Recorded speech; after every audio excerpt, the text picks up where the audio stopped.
Alright. Can't play that too much because we'll get DMCA'd. But yes, I woke up today like I'm Willy Wonka. No, myself, actually. I'd rather be myself, but hi everybody! Welcome back to another episode of Phantasy Star Online 2. Let's do our daily login degeneracy check-in.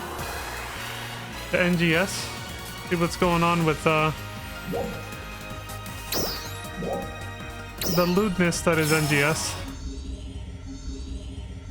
The ERP scene of NGS. The extreme raid progress. Let's see what's going on in here.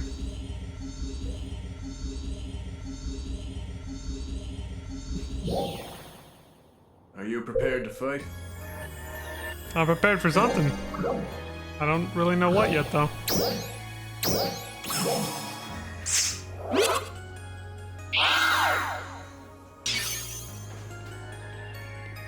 Dopamine hits.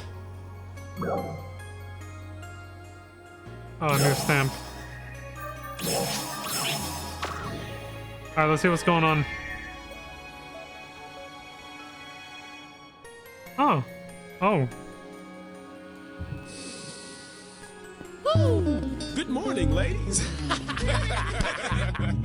You like that shit, man? Pretty good. Hey, man, Dude, I got a where... gang of that shit, man. Where is... This chick needs to eat. Holy shit. She needs food. I didn't notice from this angle, and then I did this, and I was like, oh my god. Oh, good morning, ladies. Anyway. You guys got a cool coat. Well, it's a little too baggy. The design is alright, it's just a little too puffy.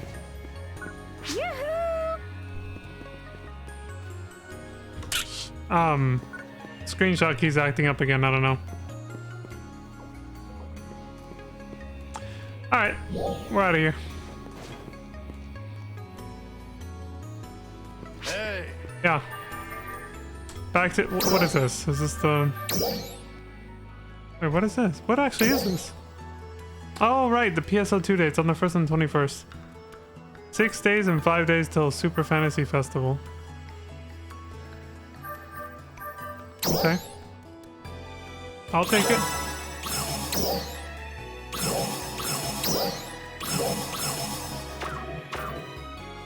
Cool.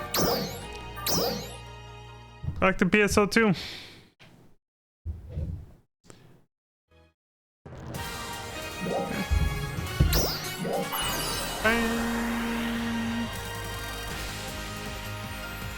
We're all done with our daily degeneracy check-in.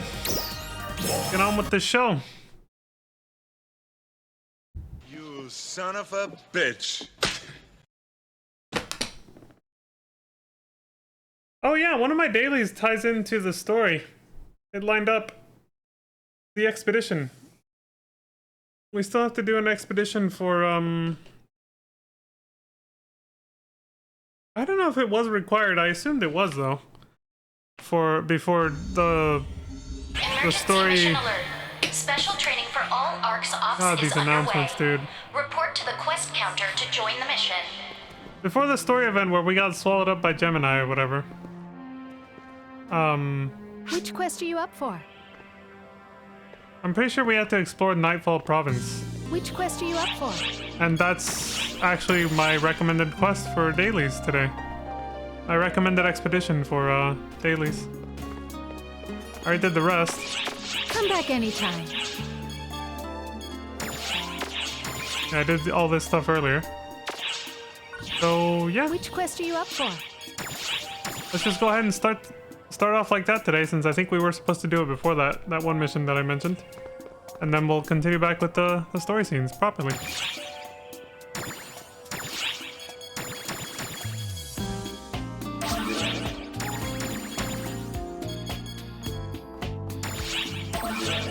Alright, let's kick some ass.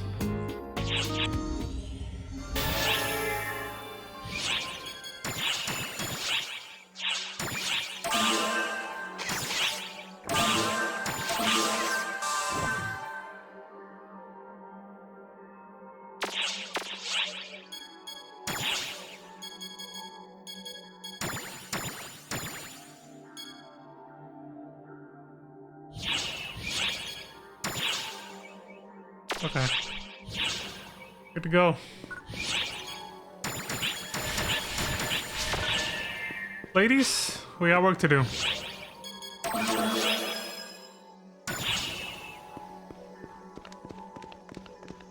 Let's get on with it.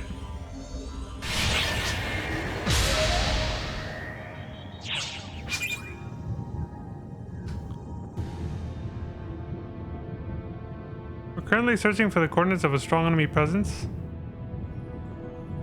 Did I actually join a block with other players? No, this is on. It's just my party that's here.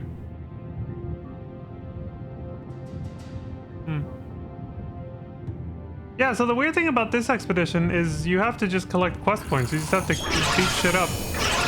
And that's it. Also, real quick though, before we do this,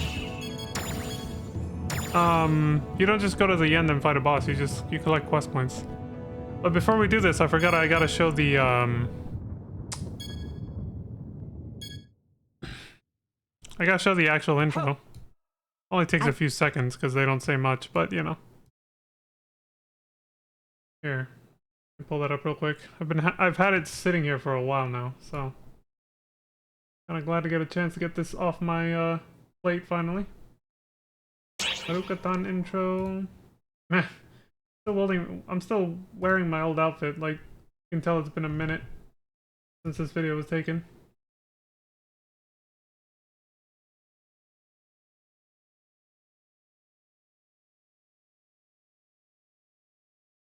Here we go.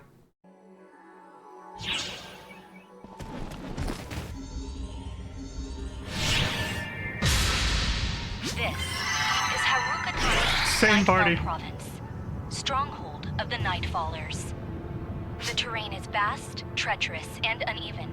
You'll have to navigate dizzying heights to traverse it. We've also confirmed the presence of Fallspawn and Nightfallers. We need you to investigate the impetus behind the Nightfallers' rampage. There it is. Collect quest points. And then Henrietta says the same thing that she just told us right now. That's pretty much it. But yeah, that was back when I was still wearing that white outfit, which wasn't bad, but I like this outfit better, you know? Alright, now we can get on with it. Oop. There we go. And the audio back up.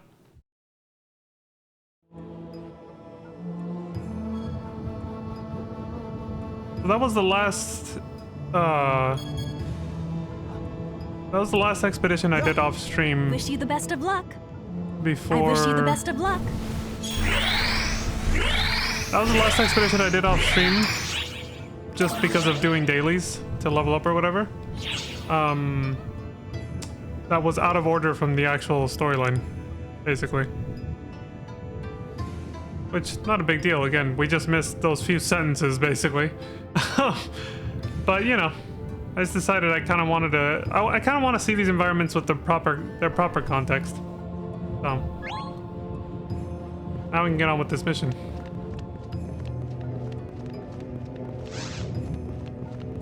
I was wondering what this place was about when I was last here. And now I know.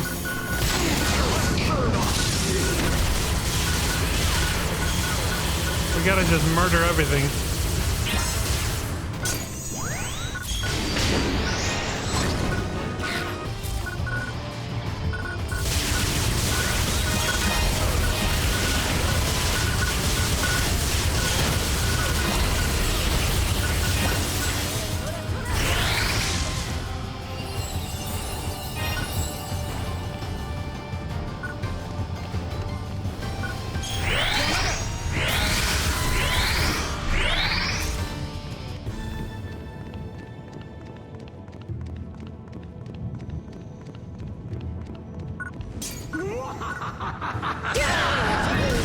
Whoa. The laughter's kind of loud.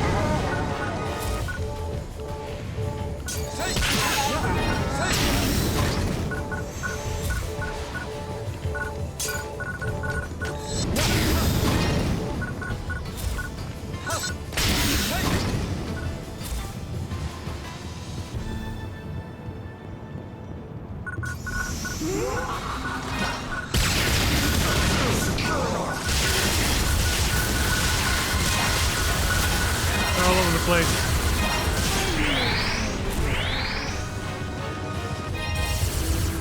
Oh, I thought I missed one.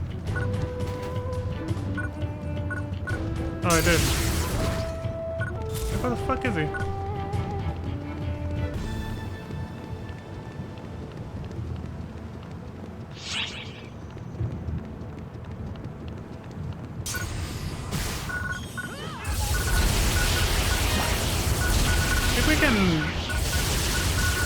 We can rack up quest points a hell of a lot faster if we get the right events to trigger, like the emergency. Message incoming.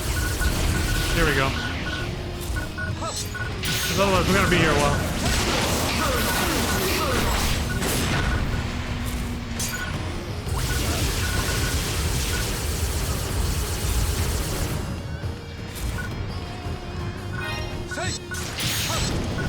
Damn, I was hoping it was closer.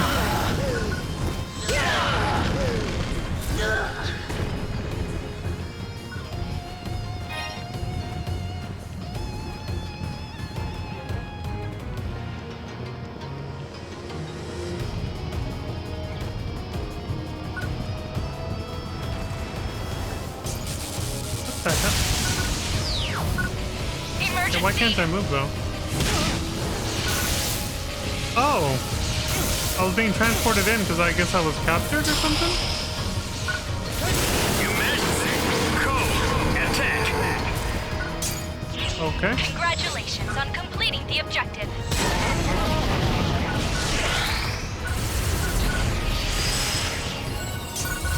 Completed!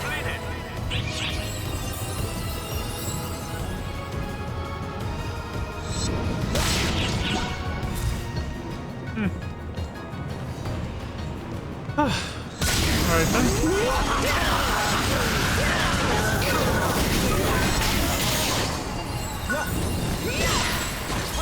We've confirmed the coordinates of the strong enemy presence. The way to the final area is clear. Use the teletype that disappeared and move forward and defeat the boss. Oh, okay. So you don't have to get 1,000 quest points. You just have to get enough for them to open up the way to the final area. Oh yeah, I think the mission actually says that you don't even get to see and fight the final boss if you get 1,000 quest points before. Like you can literally just opt to not fight the boss at all and just keep fighting enemies until you get 1,000 quest points and skip it altogether. I accidentally skipped it. I wanted to get close to 1,000 but not quite there and then go fight the boss, and I ended up accidentally surpassing it. So I actually have no idea what the boss is like. And we didn't get to see it in the quest battle that took place here. Instead, we got swallowed up by Gemini, and that whole thing happened instead. I'm gonna try to be more careful. I'll go in once we're at like 700 or something.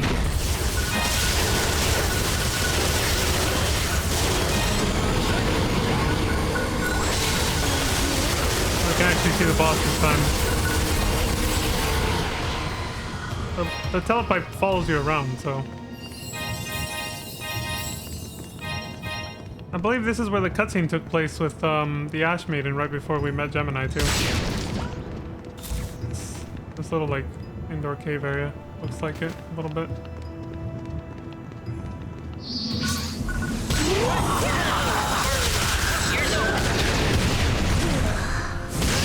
What the hell just happened? I got poisoned! Emergency! Attack! Of course, an event that gives a shit ton of points happens right as I'm leaving. Great. I got poisoned! Alright, let me actually see what the boss is like. Never fought this thing before. What the fuck are you?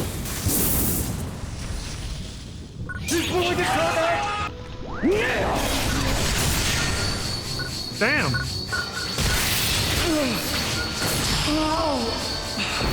Oh god, oh, just so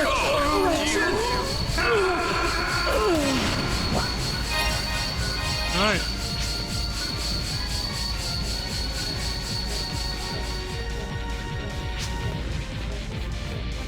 Beautiful shrine area, at least. Over here. Objective complete. Oh no, I finally got to see what the boss was like, I guess. Completed.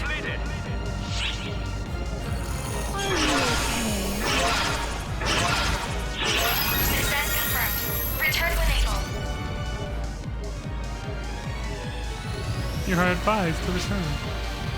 We did it! Yay! Fuck out of here.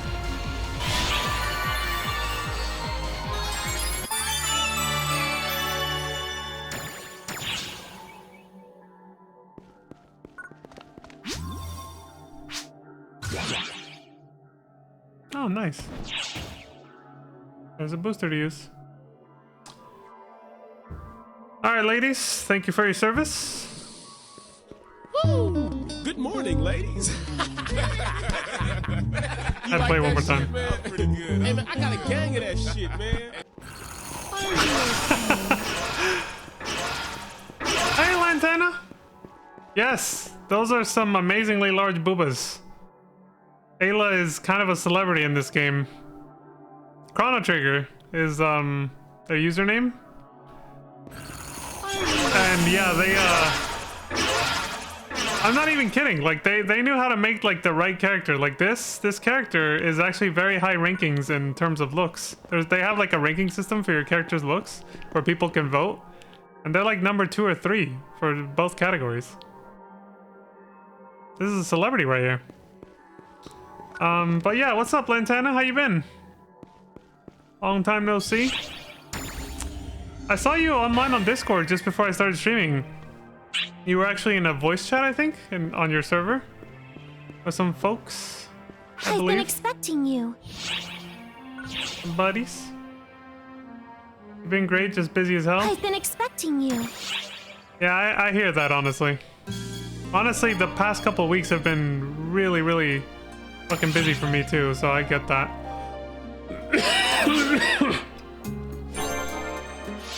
There we go. Was that Drop enough by to get anytime. Yes, okay, I can save the other 2. You just ended a stream, rated into Raven for their first subathon and donathon. Oh, nice!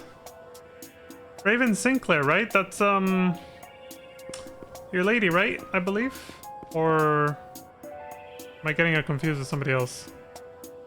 Okay. I just had to be sure, I had to be sure. That was a really cute stream you guys were doing when I raided you guys last time. You were playing It Takes Two. That was fun.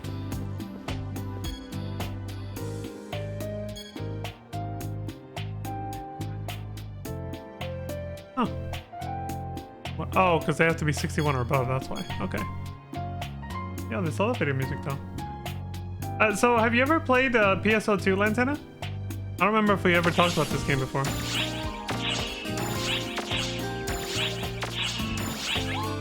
Alright, let's just get all this stuff. Well, let me,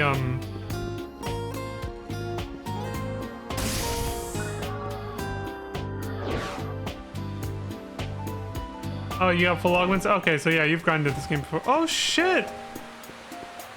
Dude, we got a water slide. Is this the summer event? This is cool. Oh my god, that dream I had was prophetic. I had a dream like 2 nights ago, I think, about a water slide park that looked very similar to this. Damn. And of course, I remember the dream mostly because I was fucking around on the top. It was, again, the setup was very similar to this. And there was some non-water park stuff. But there was like a ring platform, kind of like this. And I was fucking around. It was blue like the water slides, but they weren't water slides. That section in particular. I was fucking around and eventually I accidentally I was in a part with no guardrails, kind of like this. And then I accidentally just kind of went right over the edge. Hey, you can ride them. I went right over the edge and I was hanging on by a thread. Like I was just hanging on and looking down at the ground hella far away from me. I was scared shitless and people were like yelling. Like, holy shit, somebody help him. And then I think I just woke up before I let go. Before I lost my grip. If it's in a dream, it's real. PSO2 is real confirmed. Yes, exactly, Lantana. Exactly.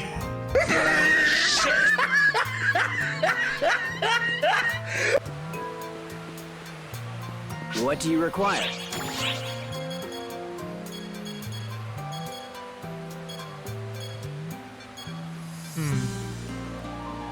Let me get rid of all this stuff and then we'll get back to the story missions. I can put that away. Thank you very much. Okay. I look forward to your next visit.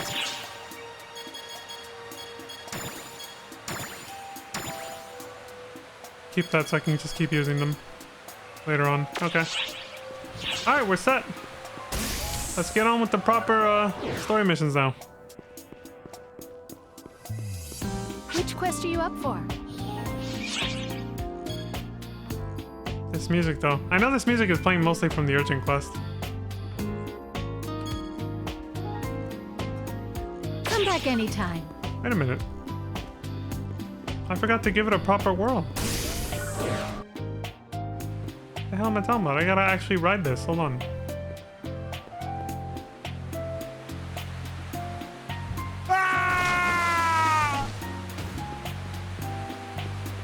I wish there was a shortcut to get back up.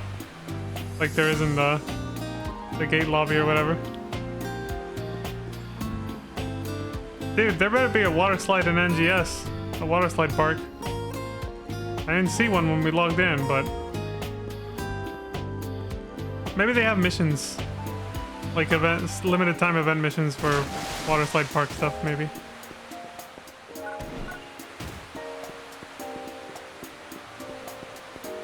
Super cute. Okay, now we can get on with the story. Let's go. Which quest are you up for? Also, Lantana, are you excited for the anniversary event? I remember you said you were gonna do you were gonna have like your own little mini event, right? During the anniversary event for Affinia? Almost forgot to ask you about that.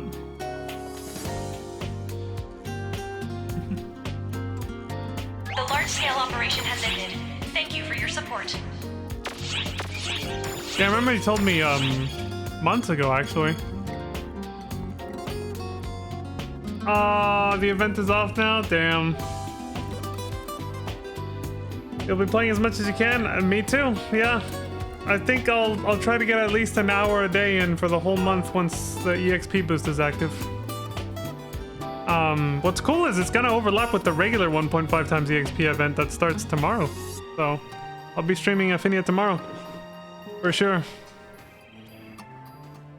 Alright. So we got breaking news on Gemini. This is a sub-story, so I don't expect much, but I'm checking in with our favorite comedy duo, Patty and Tia. It should start sometime this or next week. Okay. Oh, thank goodness you're all right. When I heard you were gone, I felt so uneasy. Oh, it's Patty, by the way. Anyway, moving on. I get that you were worried, but your greeting is a bit sloppy. Oh, hello. It's Tia. That's like my greeting with Lantana right now. I felt like it was sloppy. So I'm feeling a little out of it for some reason. Oh, but I'm so glad you're okay. Now we can supply you with all sorts of information. Oh, yay! That's not really the way an informant should speak, but I feel the same. Oh my god, Lantana. Your boy loves sloppy. He's pulling his cock out! Not really the way an informant should speak, but I feel the same. Now then, here's the best information we have for you today. Gemini's movements. What do you got on them? They didn't reveal their exact movements since you returned. The readings indicate that they are in Haruko-tan, but lately the fall spawn have been letting up on offense. It's weird because they were so active up until now. I wonder what they're up to. Did I give them indigestion or something? I dare say. It seems as if they might not be doing anything. Maybe I gave them indigestion. She's like, Bruh. Whoa, Look at this dude. your ice-cold glare is stabbing. Think for a minute, though, Tia.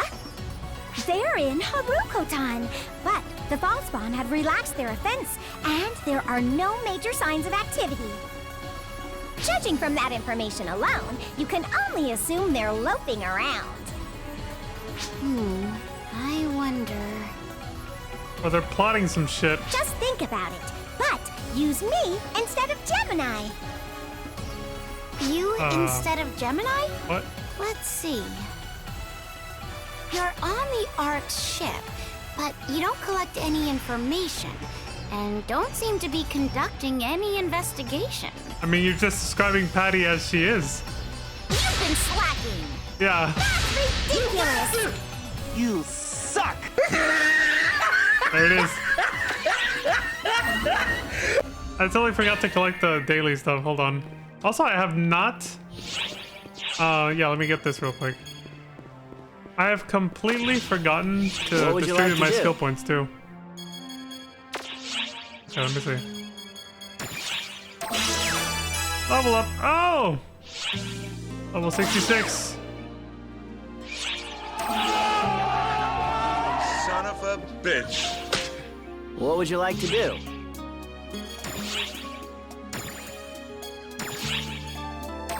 Recommended setup. There we go. I haven't done that in forever. Like, I gained so many levels and totally forgot to Feel free to stop by anytime. actually spend the skill points. There, all done. Just a little bit of micromanagement. Which quest are you up for? Oh, so I guess this music is for the summer event then. Still going even though the urgent quest event is over. No laughing matter with the character Risa in Espanol, which means laughter. So the name is on purpose. Yeah. She's yandere and she laughs a lot. Her name is literally laughter in Spanish. And they're calling this mission No Laughing Matter. Alright. Layers here. Layers of jokes. What? What? I had readings of Falspawn in the area. Surprise, motherfucker. Maybe that's all I am. Me and Matoy never made it out of Gemini. We're just secretly false spawn copies or something. Maybe that's gonna be the plot twist later. I don't know. Have you seen any? They were around here. The reading showed a lot of strong ones. Look how turned on she is at the idea of killing them too. As always. Or are you yourself a Falspawn? Oh my god. I know, Lantana. I'm apparently in a very large minority that is actually enjoying the story, because I've had a few people come through who say they've never bothered with the story. I talked to Sarzak. Sarzak never bothered with the story. I mostly play games for story, so I'm not really gonna have much to do after this. Like this is the actual content I'm here for. So I know I'm in the minority. Oh, just kidding. Joking. Don't make such a horrified face. Even I kid around. Oh, don't worry. I've gotten used to your yandere personality, Risa. I'm all right. Like I said it before, I'm oddly attracted to it, and it scares me. A lot.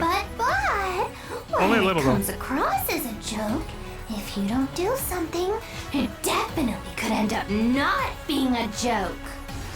So you are gonna kill me? Get it? I'm telling you that you mustn't overdo it. Okay. But if you have to overdo it, there's no real reason to stop. You do you. Okay. No matter what happens, I'm just going to shoot those foul spawn and continue my murderous massacre! Why? Because that's what I want to do. Jesus Christ. Well, she's still as frightening as ever. She's just reminding us of that. Yeah, if you dated her, I feel like she would be the type where she would watch you sleep like this. You'd have no idea. Just contemplating different ways to different ways that she could kill you. Like she wouldn't. But she would just get off on the fact that that she could because you're in a vulnerable state.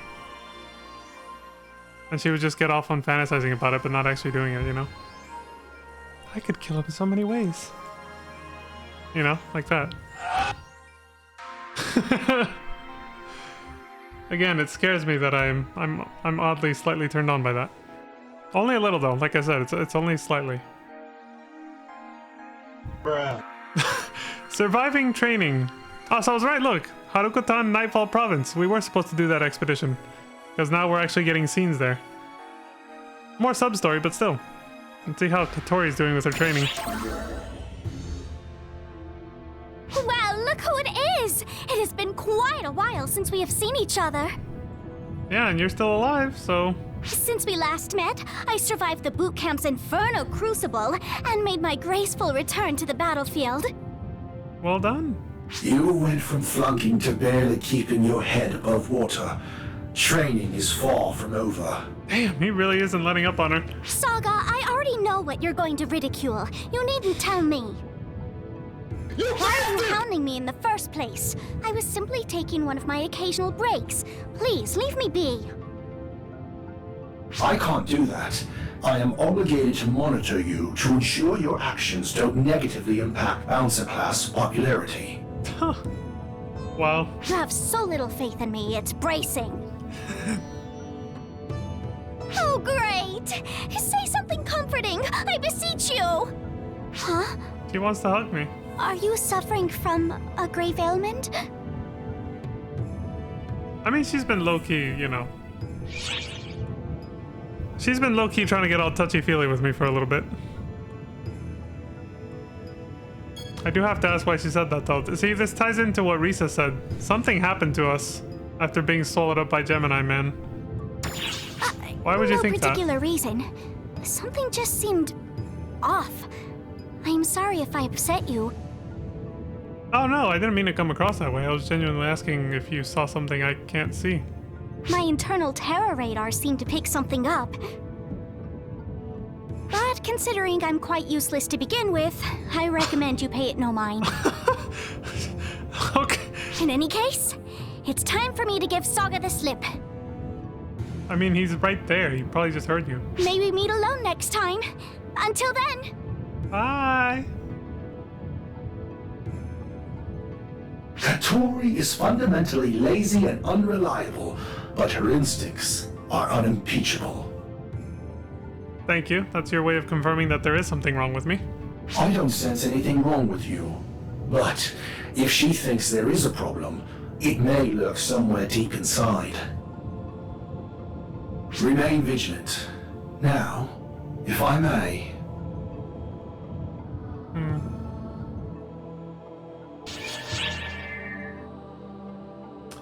This is... I don't like this. This is foreboding. The fated finale. March 18th. I think it's still the same day as the last big set of events. Do not torment her any further. Gonna say the same shit again? Attempt is pointless. For her, only the worst possible outcome awaits. Whatever path you follow, the end will ever be the same. If you care about her, then do not hesitate.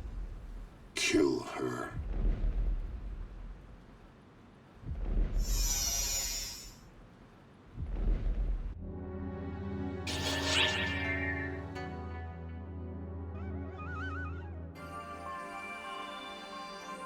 I don't want to, though.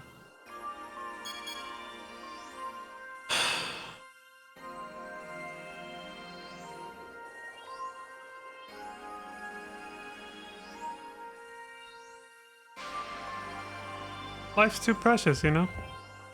Every moment we can eke out. I think it's worth it. Even if sometimes it can be a little painful.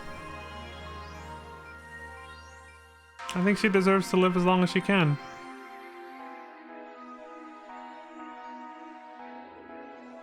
I suppose only if it really does end up that way, only in her final moments will she be able to tell us if it was worth it or not for her to have been able to live a little bit longer and enjoy smiling and laughing while she could, even if it meant dying a very painful death in the end. We won't know. Still don't know what the hell's gonna happen. It's dangerous to go alone. 2 days later, March 20th.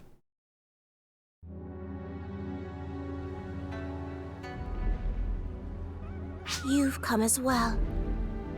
Is this about those eerie children? Of course. Nightfallers, without a single exception, have been completely consumed. Even the Night Lord. At this point, I don't want to rest until they're dead, so... The Nightfallers, running wild all over, have all borne those children. If I had realized sooner, if I had done something, such ruin could possibly have been avoided. Forgive me, Night Lord. Forgive me, Nightfallers. Father. I shall etch this regret into my mind. Damn. You're really torn up about it. Consequently, I must dispel the Nightfaller's regrets. As the Ash Maiden of this planet. We will appeal to the Daylord once more. If the situation has reached this point, even the Lord ought act. We mustn't. It will only add to the number of victims. The Lord's strength is unnecessary on this occasion. I will settle things. Then, at the very least, permit me to accompany you.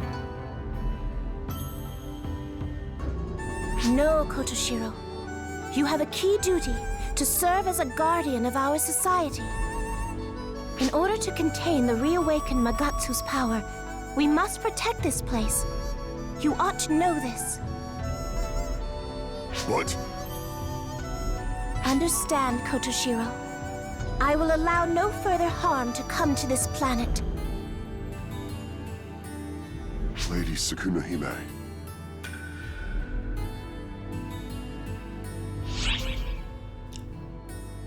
Hey, I'll help you if you need it. That you wish to do so is plenty enough. You ought to value your lives more. I know your responsibility is to protect me, so I cannot speak too firmly. But you need not worry like that. Who do you think I am? I am Sukuna-hime, the Ash Maiden of Harukotan. Leave the rest to me. Son of a bitch. Sukuna-hime, you can't mean to go alone. She's having a badass anime moment, Matoi. You gotta let her go. Kotoshiro, we have to hurry after her. I cannot. Lady Sukuna-hime has ordered me to serve as protector of this place. And as her guardian, I must see her will done.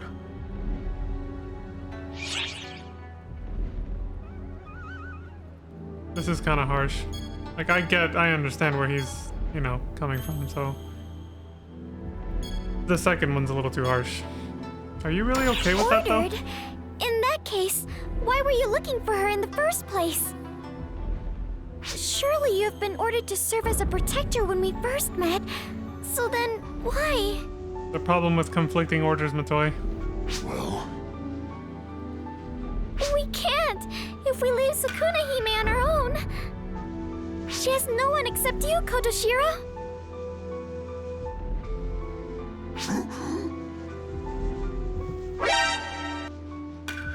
He's having his moment.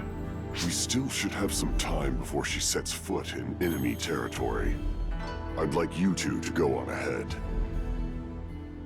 Oh, he thought of something. What's he gonna do? I still have things I must do.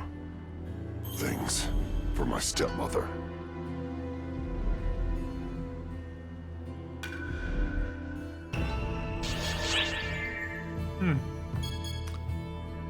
as overseer, as a friend.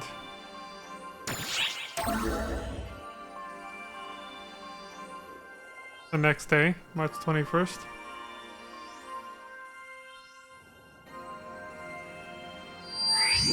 Ah, it's you two. Dylan! Shao, we're in a bit of a hurry.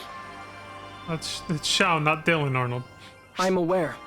You are headed to Haruka-tan to assist Sukuna Hime, yes? Yeah. But you must not. As Ark's overseer, I order you to stand by. What the hell? What? Why? What the fuck? As I told you before, you all are fighting far too much. Oh. You've defeated not only the Fallspawn, but Elder, Apprentice, Luther, and even bored a hole out of Gemini's internal universe. Yeah, I don't think we came out of that unscathed, though. And it would not be unusual at all for all the darkness accumulated within your body in the process to erupt at some point.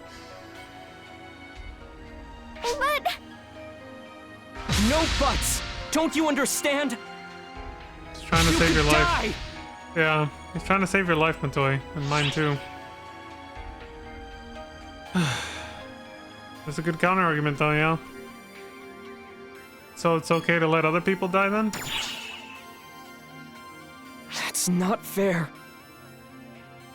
I know, this is a very difficult situation. Shao, thank you for worrying about us. I'm sorry, though. We're gone. We have to help Sukuna Hime and put a stop to Gemini. Hey, you two!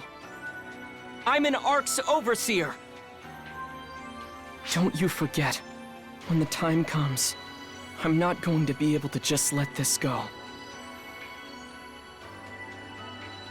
Do what you gotta do, man. Be safe, please.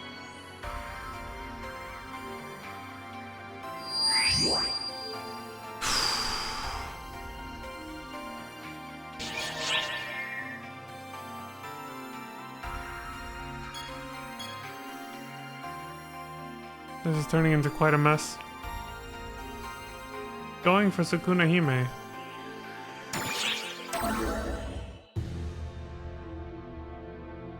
Same day, 1100 hours.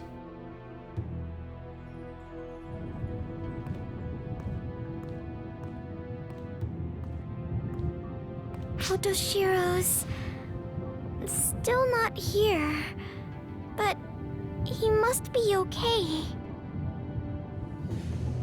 Hang in there, Sukuna Hime.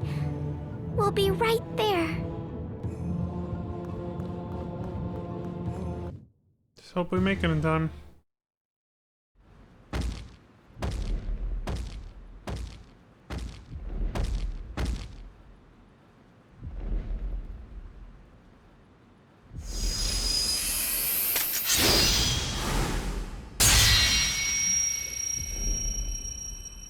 Daylord! O Daybreakers! Heed my words! Our Shrine Maiden has gone to Nightfall Castle. At last, our long battle will come to an end! But it is doubtful the battle will shift in favor of we, the Daybreakers. The enemy is strong enough to devour the Nightfallers, while our Shrine Maiden is alone. Even a fool would know that we have no chance. Even so, our Shrine Maiden has departed, despite being weary from having battled Magatsu. Despite being alone, she has gone to fight! She has gone to protect you all! You who do nothing but incessantly complain! He's trying to rally them. Do you understand, Daylord and Daybreakers? She has gone to protect you all! You say it's only natural for her to protect you? Why? No, she should have given up on you a long while ago. Despite that, our Shrine Maiden has always watched over this planet. Even now, she goes into battle to save this world! Oh, Daylord! I ask of you, what have we Daybreakers learned from our legends? What have we learned from our Shrine Maiden? Our lonely ashen child's tears?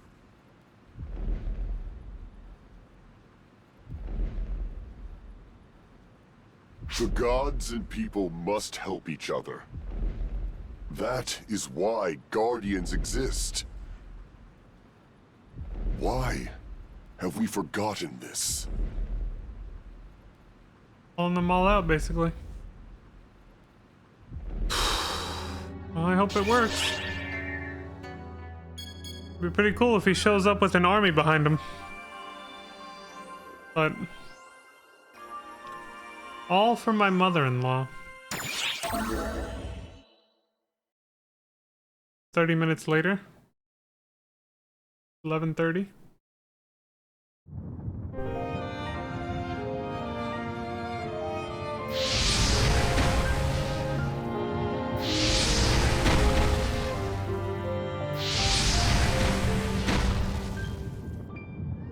Well, she's doing a good job. It had not occurred to me that the Night Army would be a match for me. But they are rather fearless. Plus, they do precisely what I despise. They seriously make my blood boil. While I realize they are fakes, it gets difficult to take care of them when I think of the children of Haruko-tan. Of course. Fuck! Fuck! Just got blown away. Nay, it is not that it is hard to do. Such nostalgic loneliness stems from when I died and was reborn. That was when I was resented by all the Nightfallers and Daybreakers, and rejected by my father and mother. I remember it like yesterday. Well, whatever situation I am in now is better than back then. Better than when everyone was my enemy.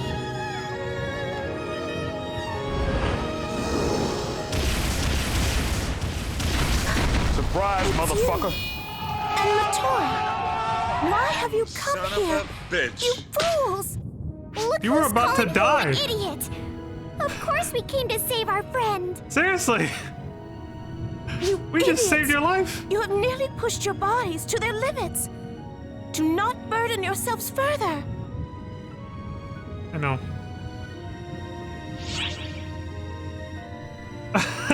You keep stealing our lines. That's right.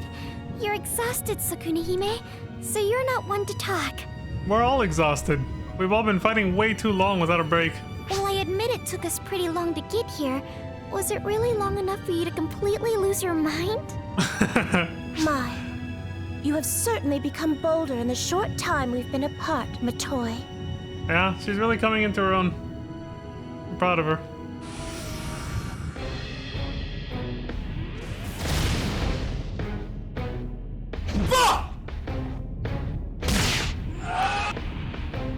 Damn. What? The ash wind? Surprise, motherfucker! Oh, shit! Did I Son of a make it in bitch! time? Kotoshiro, why have you come to this place? That was a pretty badass entrance, man. The Daylord's mysterious magic. As you said, he is a coward, but one cannot question his mastery of the arts. So he at least... So he didn't come here, neither did the rest of the dudes, but they at least gave you a shortcut to get here to save us in time. I know that. I'm the one who instructed him. I'm asking why you are here. He's the one who taught him how to use the magic? Okay. Oh, shit. I came to save my stepmother.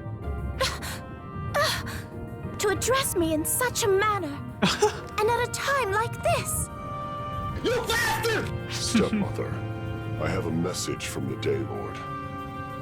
He said, we Daybreakers might not be much help, but we stand with the Ash Maiden. Oh. Excuse me. Well, at least they did something. The dumb lord said that. Now I see. The presence that appeared outside some time ago was those Daybreaker fools. Oh, they're actually here. Yes. They are being dispatched one after the other to ascertain if we can hold the line of battle.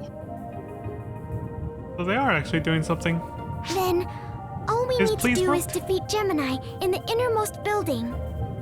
Kotoshira, take Sakunahime and flee. Huh? What are you saying, Matoi? I will accompany you. Honestly, in your condition, you just get in our way. Yeah, now you're a little bit more fucked up than us. Yeah. Your words sting, Matoi. I would loathe be discarded by the likes of you. And in such a manner. You son of a... I've got another reason on top of that. Oh yeah? Gemini has to be defeated by Arcs. By us. Do as you like. Just do not get yourselves killed. You hear that?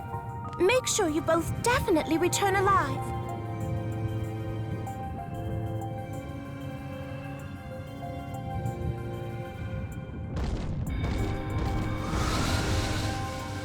Let's go, partner. It's our mission as Arcs to defeat Gemini. I'm with you, partner. Son of a bitch. Felt like a good moment for that, you know, just...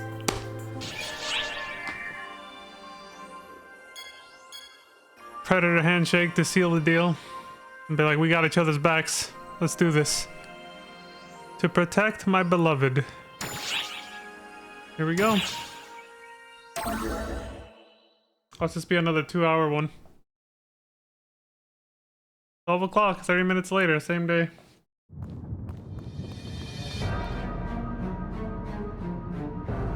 You're here, Arcs. You're here, monsters. Surprise, I never motherfucker. dreamed you would escape. I played it too soon. Yeah. Thanks to you, our stomach feels queasy. It's gross. Feels like we're going to throw up. Good. I'm glad I fucked you up. It's the first time we've suffered like that. It's also the first time we felt regret. What's wrong? You're so quiet. Not even a peep. Did we startle you? Did you lose heart? Did you lose the will to fight?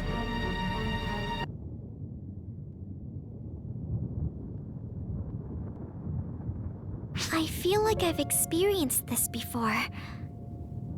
I wonder why. It's strange. I feel like I remember what I said at this point. Like some kind of time loop?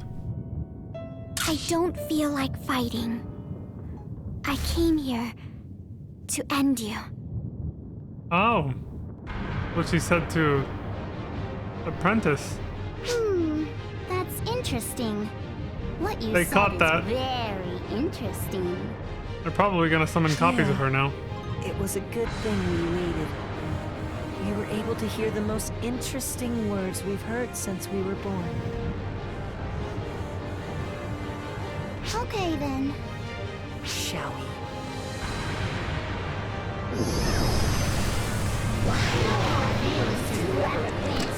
Monsters fighting each other to death.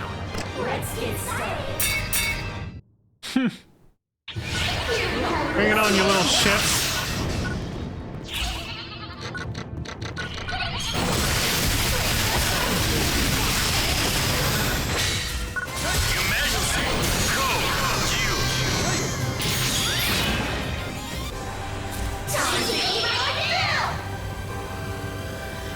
Oops, I didn't know that centered the camera. Stop that whiff! Oh my god. Should've just used this from the beginning. I didn't even try. Already ran out.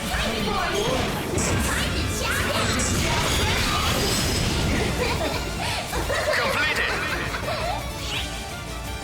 A lot of these moves burn through photon energy way too quick. Can't use them too much.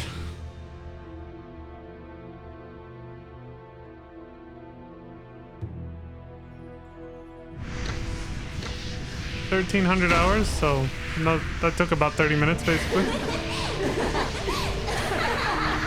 What's that? What's up with that? What's so funny? How can you not laugh? I mean, you actually believe your arcs, right? Arcs. Did they fuse into one? Mere arcs. Don't embrace the darkness like that. Enough. After fighting you, I finally realized it. You really did absorb the power of Elder, Luther, and others. Matoy?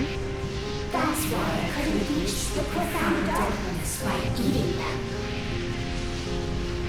How satisfying. So very satisfying.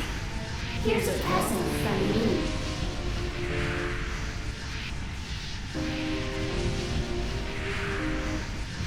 I'll give myself to you. I figured it was something like that, yeah. Oh, you're coming this way? It makes no difference. It could have been either of us.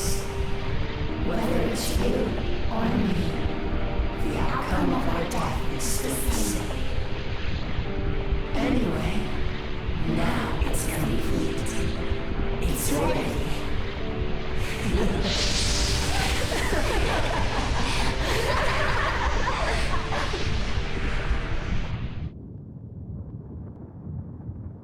Congratulations, felicitations, and a hearty welcome back. Profound darkness.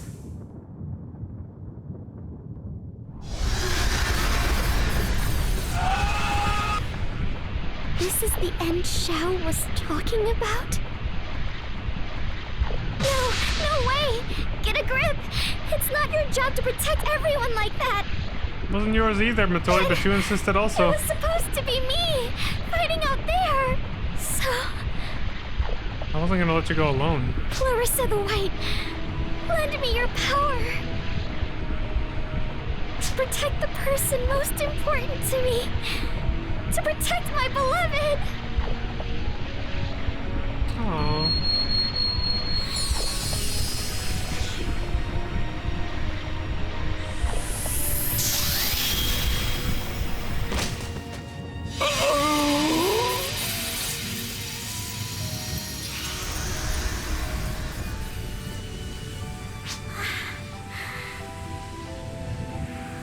Was a sacrifice in vain? You took it anyway. It's okay. It's all right now.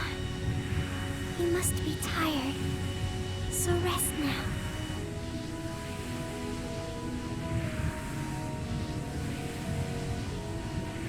I'm sorry.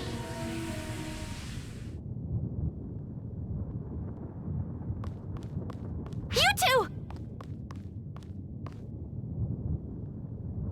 Oh, Sarah. Can you please take care of them for me? Would you? Matoy? Sorry. It happened just as Xiao said it would. He was right. It's over for me. I doubt anything can be done. It's a very emotional moment, but you know. That's okay. I was able to do a lot of things I wanted to do. Yeah, that's what I was saying earlier. I don't think she would have regretted it. She doesn't, yeah. You regained your memory?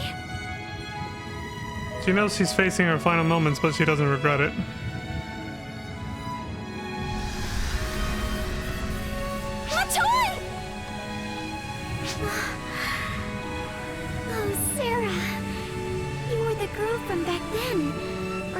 Hey, she remembered her. I'm glad. You really got pretty. I felt bad about what happened to you. I don't care about any of that! I have to focus on saving you! I worked so hard for so long to help you, but now this is happening all over again! Yeah, she also didn't want this to happen. It's tough to go through this again, but it'll be alright. Your big sister is here, and will protect you all. She's being so brave right now. I knew you were there, Peaches. You gave me so many important, various things I hold dear. I am content, so... No regrets? Goodbye.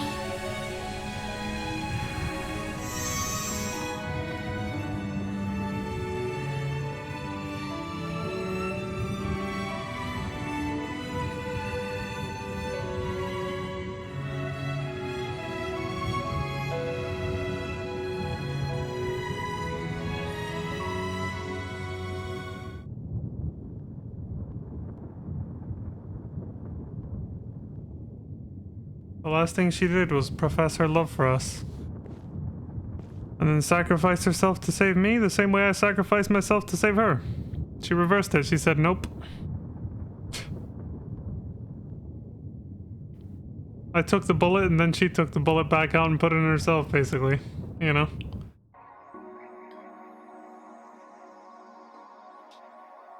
Two days later, I think? March 23rd, 1000 hours.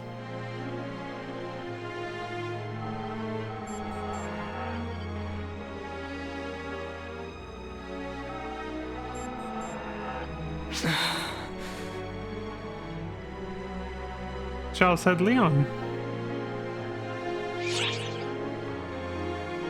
Where's my toy?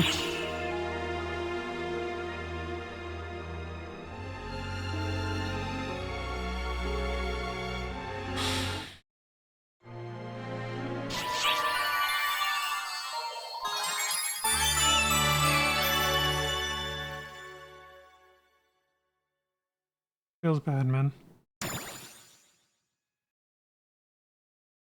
We couldn't save her.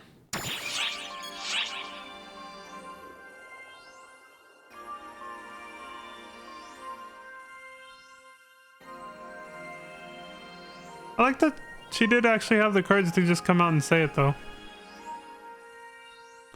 Most of the time when you see this sort of trope play out, the people involved never actually confess their feelings for each other. You know. But she actually said it. She said, I want to save the life of my beloved, you know.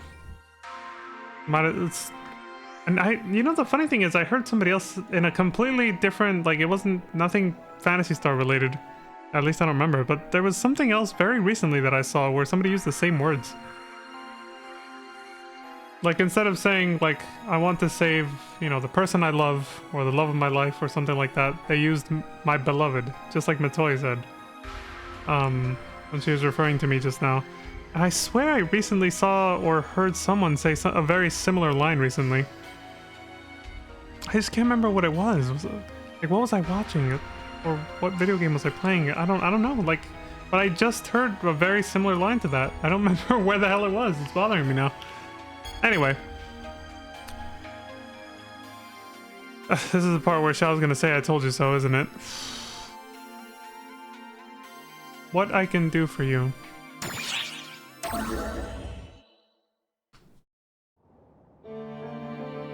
My toy has gone missing. I have my people out searching for her. But even if we do find her, I'm not sure there's anything you will be able to do.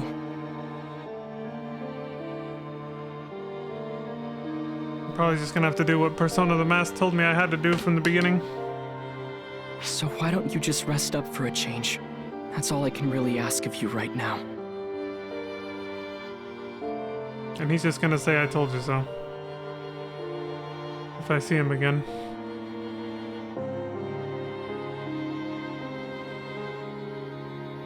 You see, this is why getting close to you life forms is rough.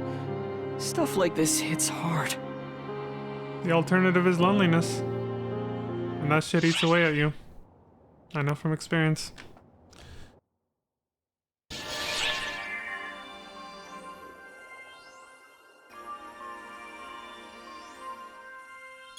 Stuck between a rock and a hard place.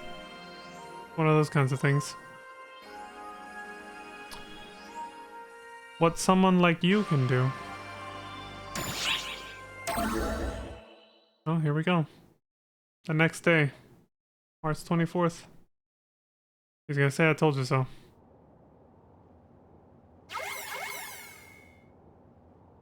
You can hear me. This message is encoded for you alone to hear. He's whispering. It's hella quiet. I await you on Nefarious at the promised location. Come alone.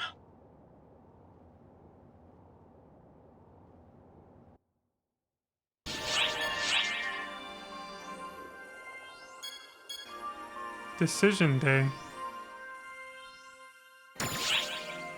Damn, dude. Things ramped up again pretty fucking quick. Persona sliding into your DMs, yeah. Myself sliding into my own DMs. It's 12 p.m. same day, I think, or the very next day. You couldn't save her either, could you? No, and you told me it was futile to try, so I guess you were right. You happy about that? I knew as much from the start. After all,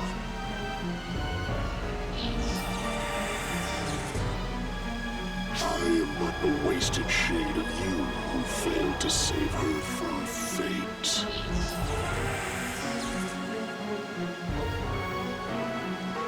No matter how I altered the flow of time, there was no changing this one single truth. She will become the profound. There was never any chance of saving her. So she suffers the same fate as Red Ring Rico. You must realize this now. The only way to save her is to end her yourself. It is not too late to strike her down now. She suffers the same fate as Rico, and she even dressed like her in the beginning. It makes sense why they did that. Yeah, they made it very cohesive. Like the way she was dressed 10 years ago. Latoya, I mean.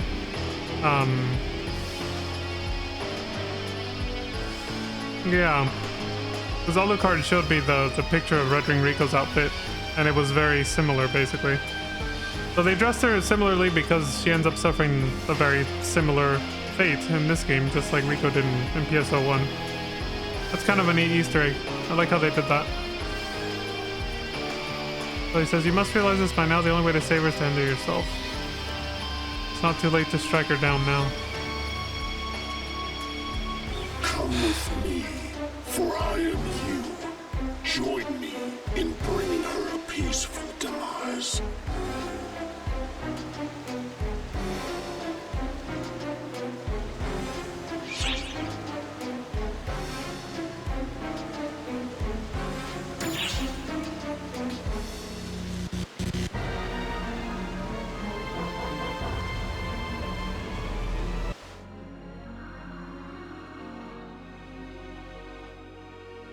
"24 hours later, it's the next day, 12 o'clock. March 27th.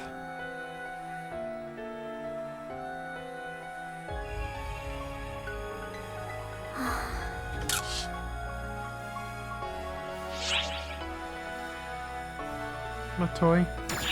It's no use. My voice won't reach her.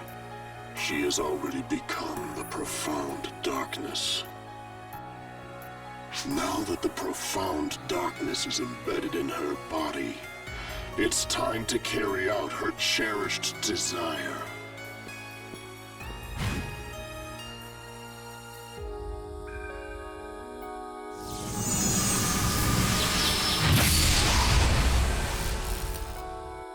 And this is like Roxas having to kill Shion at the end of... Your Majesty, come!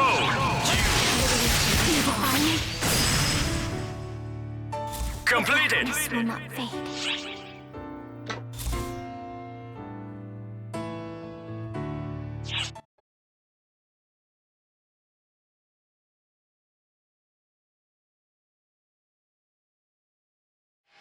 An hour later, 1300 hours.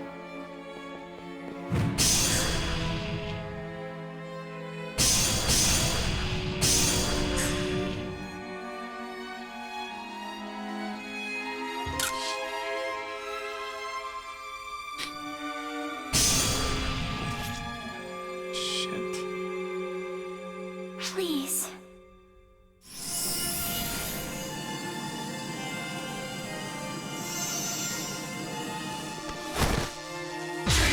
Blade and pierce it straight through me.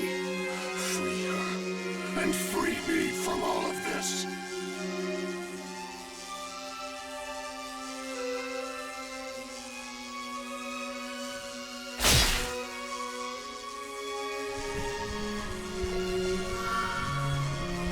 Now she will finally have peace. Freed from the chains of destiny that tormented her. Freed from a profound darkness. At long last, the day I have waited for is upon us.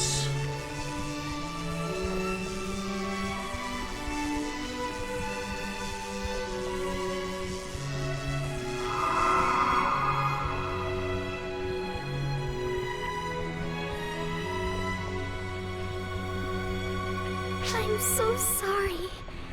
I must have caused you so much trouble, so much pain. But this will make everything right again. This is the way it needed to be. Our wishes have finally been fulfilled. Profound darkness is no more. Universe will at last have peace.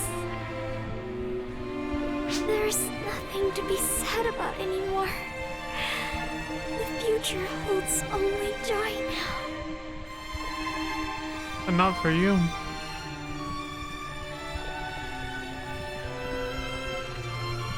That's the part that's not fair.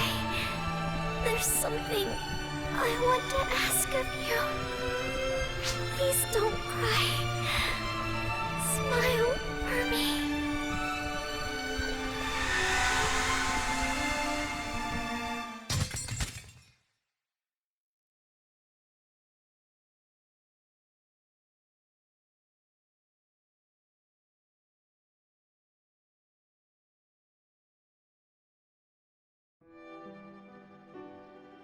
Every time.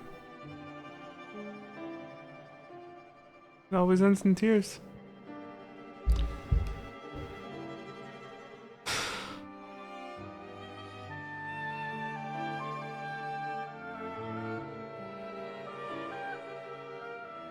She really did deserve better than that.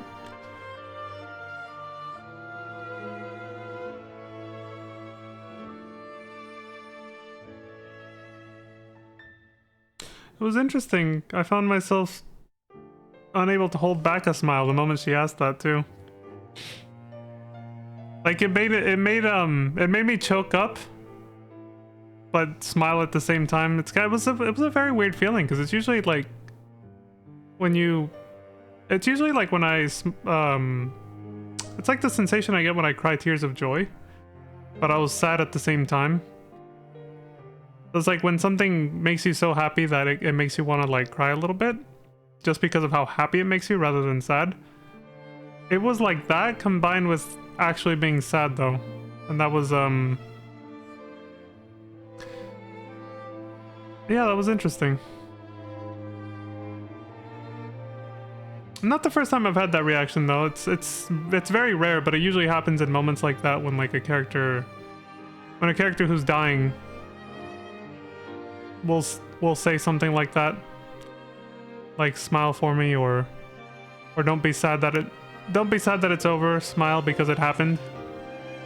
I've heard that saying a few times. Not necessarily that one, not necessarily within like a story like this too, like a fictional work. But it's kind of, yeah, I guess that's the best way to describe it. It's kind of like that. It's that kind of sensation where you're just happy and sad at the same exact time, and so it makes you choke up out of, for me anyway, like out of happiness and sadness at the same time. Yeah.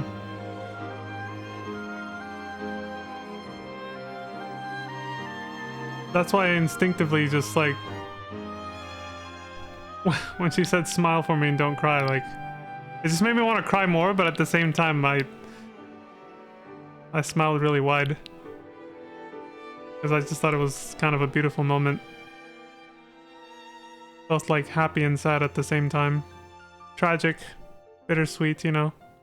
A mixture of emotions. It was very well done. They told that story pretty well.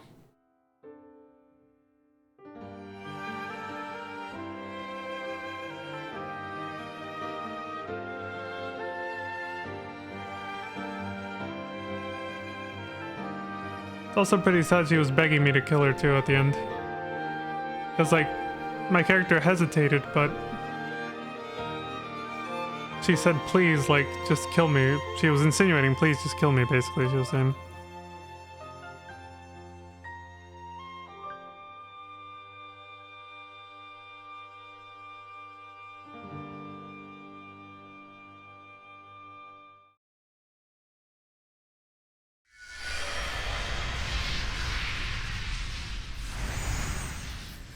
And it all comes full circle now. A true time loop. Happens almost every time there's a time travel storyline of some kind. It always ends up being a loop.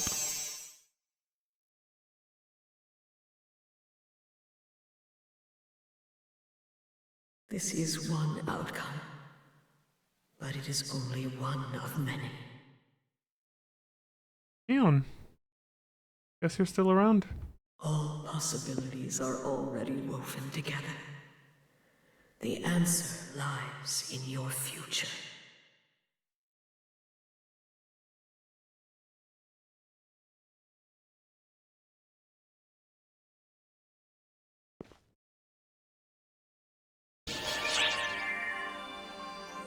The answer lies in your future.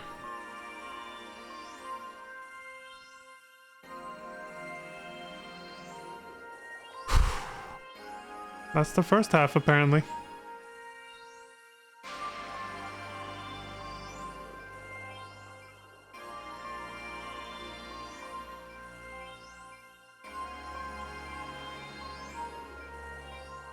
I'm guessing when we replay this, we'll have a chance to do something different.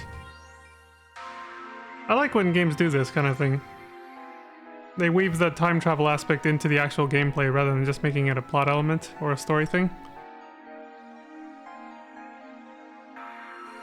I can't remember the exact game I played that had something similar to this, but I had a moment just like this where, kind of like what Shion just said, like you just did something and then it's like you can actually redo that now and something completely different will happen if you do things differently. I like that they're doing that with this. We're about to do it again and gonna try to do something different to alter fate. I think the closest example I can think of right now is Kingdom Hearts 3. Kinda does that. A little bit. But it's not, I guess this is minor spoilers, but it's not something that the player decides with their actions or their choices. That's it. It's forced on you, but you know. This might be the same. I don't know. Anyway, let me catch up on chat. He just said, sorry, Matoy, but my character is incapable of making facial expressions. I'm glad I waited to read that until after I processed the ending there, because I kind of knew you were saying something funny, and I didn't want it to take me out of that.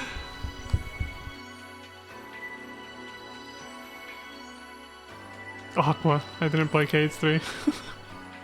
Wait, so are you making a joke based on, like, do you know what happens even though you didn't play it, or are you like saying, Like, I don't know what you meant by that. I'll never forgive Kate Stick for what they did to Aqua. I was like, but wait, if you didn't play it, then how do you know what they did to her? I don't get it. What's going on?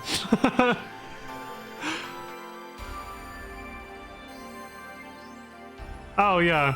Yeah, you do see that from the trailers, so that's true. Man, I can still see Matoi's final words here. There's nothing to be sad about anymore. The future holds only joy now. You know, when I said to Matoi, but not for you, there was part of me that really wanted to say not for me either. Because I'd have to go on without her, you know? Which is obviously tragic. But I just kind of wanted to let the scene play out without too much more interruption, so I held it back. But I see her final words right there. Please don't cry, smile for me.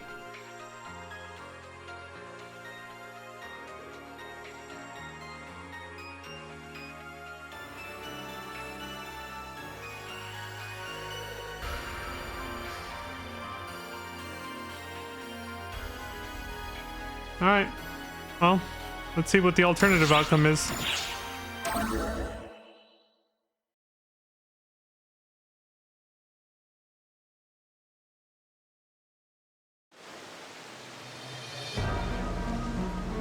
You couldn't save her either, could you? No, and I'm stuck in a time loop now until I can find a way to save her. Otherwise I'll end up like you again, and we're never gonna get anywhere. After all.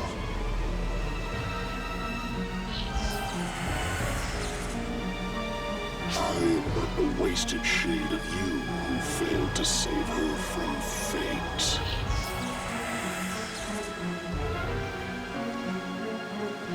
No matter how I altered the flow of time, there was no changing this one single truth.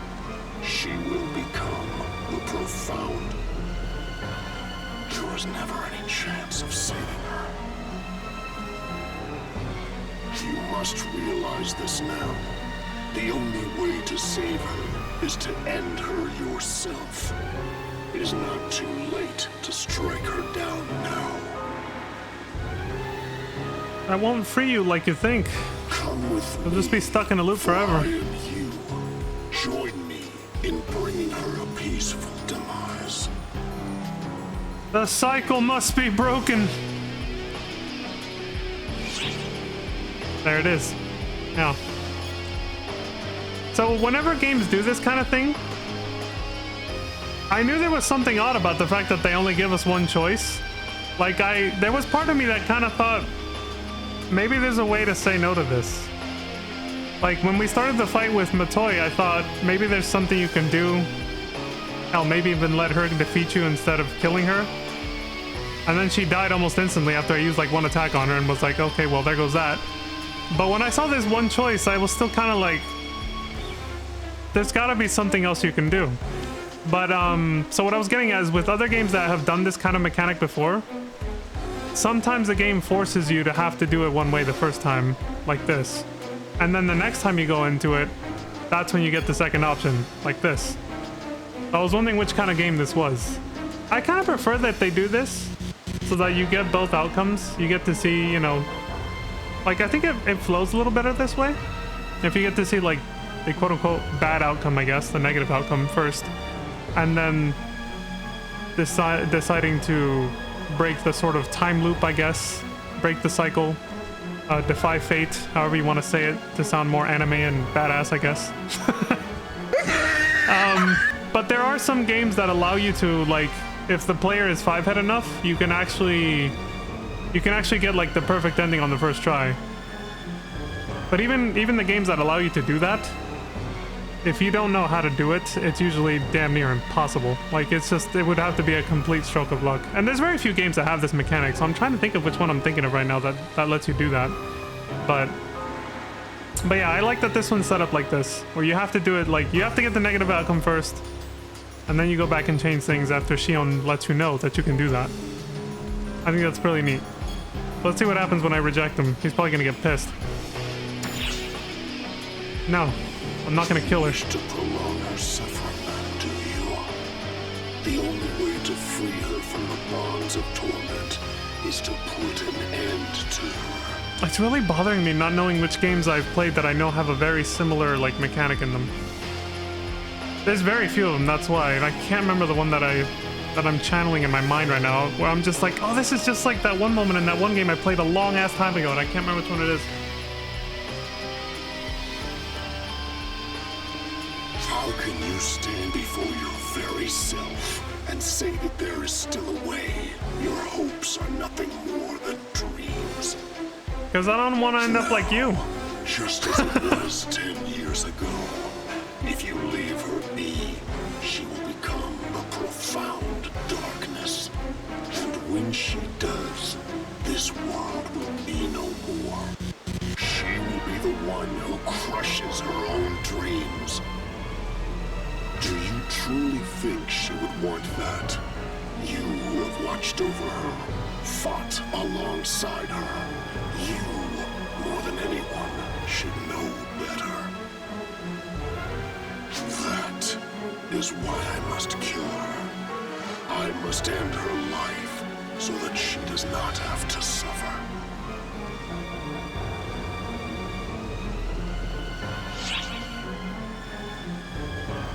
I like that. You can still just concede and go back onto the negative path. It's too soon to give up. Honestly, this was my thought the first time through too. Like, was there really nothing else we could do? Torments her. Enough talk. There is no getting through to you.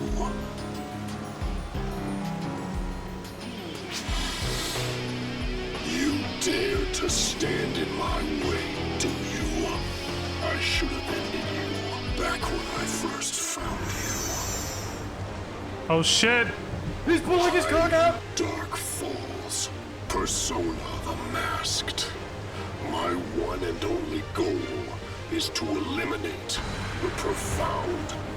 I will eliminate all those who stand against me. And I will take her life with my own hands. Because that's what you did the first time, right? I know, I just walked in your shoes. Where the fuck did he go? You measure code use.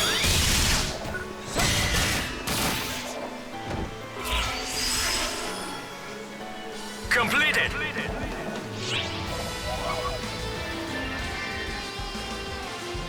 I can't let you do that, buddy. I have to give myself some tough love right now. I can't let myself do that. Not again. That battle took about an hour, apparently. Why do you still resist? You bastard! Begging for death. That is why I granted her that end 10 years ago. You son of a... I still cannot let her go.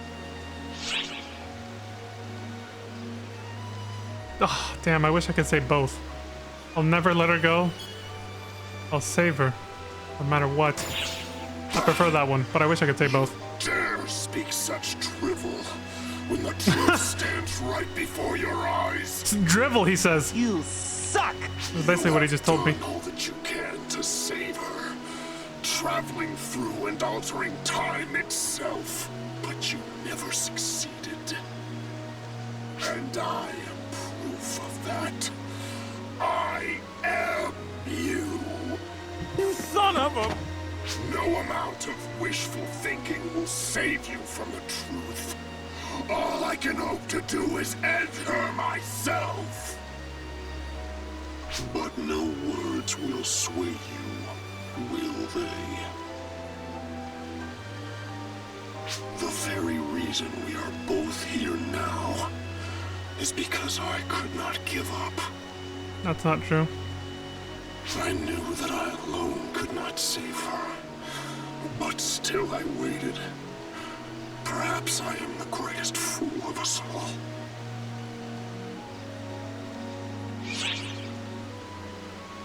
But you're not alone. And just what are you suggesting? Are Are you truly fool enough to think that we could work together to save her? I mean, did you try that?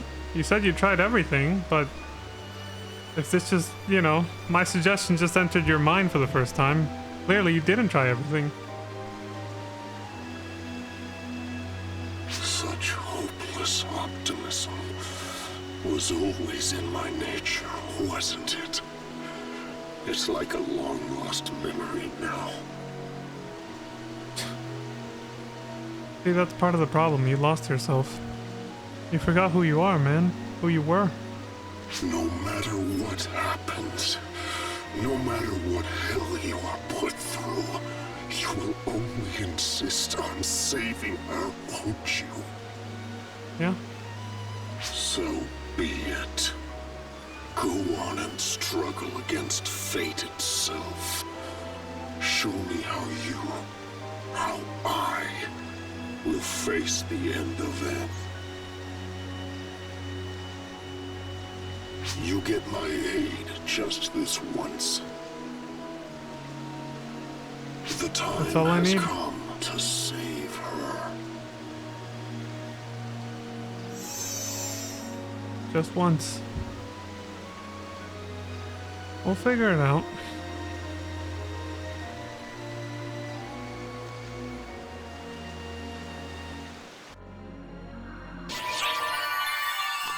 I do feel like we gave up a little too early last time. I thought for sure, like, if things were really gonna end that way, Matoi was probably gonna, like, transform and have, like, another form or something. Instead, it, you know, it just kind of went straight into that cutscene where she dies. Like, it felt like something was missing for sure. There had to be more to it, right? Well, here we go.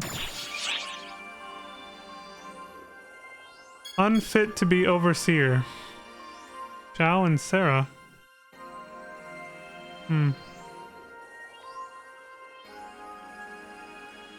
Is he gonna step down? Shit. Probably feels like ass. The next day, I believe, if I counted the days right. No, wait, this is a little while back, actually. Your faces are gonna get March stuck 25th. in those scowls if you're not careful. Would it kill you two to crack a smile? Xiao, we need an answer. Why have you gone public with the search for Matoi? Actually, maybe the better question is, what are you planning to do after you find her? Kill her. That's what Xion would do anyway. Kill her, whatever the cost. Even if it meant resorting to something like Code Abyss. Even my calculations confirm that the optimal method for dealing with this situation would be Matoi's immediate obliteration. Xion would say that it's not too late to end her, so we have to find her while we still have the chance. Xiao, how could you? I'm a backup copy of Xion, made by Xion. You could even say I'm a flawed simulacrum. That's how you actually say that word? By any measure of performance, I am but their shadow. Surprised I never looked up the pronunciation for that. But inferior or no, there's one way in which I surpass her. I can understand the human heart.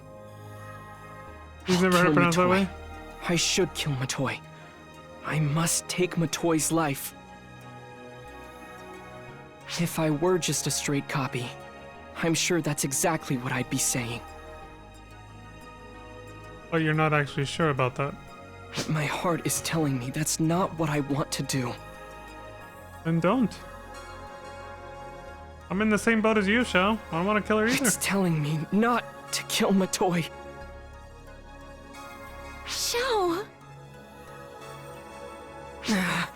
What's my problem? None of this is even remotely logical. I'm not fit to be the administrator. It definitely doesn't sound right, Peaches, because like I looked at it and I was like, that would be like if the U was an I, the way you said it. Simulacrum? So I was kind of like, yeah, I wouldn't be surprised if that's not actually the way you say it. But I've never actually looked it up, so I don't know. The way I always read it out loud is simulacrum. Because it makes more sense that way, but I don't know if that's even how you say it either. Okay, that's enough chatter. We've still got things that need doing.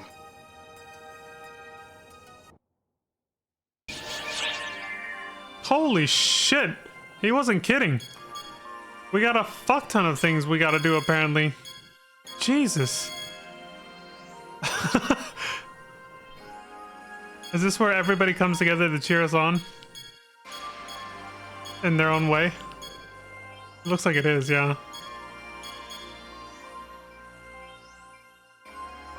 Simulacrum. Yeah, I guess I just don't put the Y there myself. I do an oo sound instead, so I go simulacrum. But yeah, pretty similar.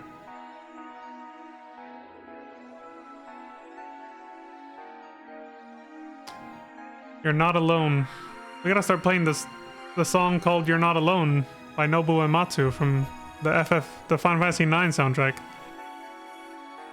I think it would actually fit here. I think it's probably, you know, well, the emotion conveyed by the music, which is obviously what it's titled, yeah, would obviously definitely fit in this situation. That's what it was made for. It was a very similar situation that happens in FF9. Alright, let's see this first one. You're Not Alone. Hey, hell of a situation, huh? Simulation? Simulacrum? Yeah, you're probably right, Peaches. Maybe that is a better way to say that, yeah. I don't know what song that is. It's from FF9 as well, right?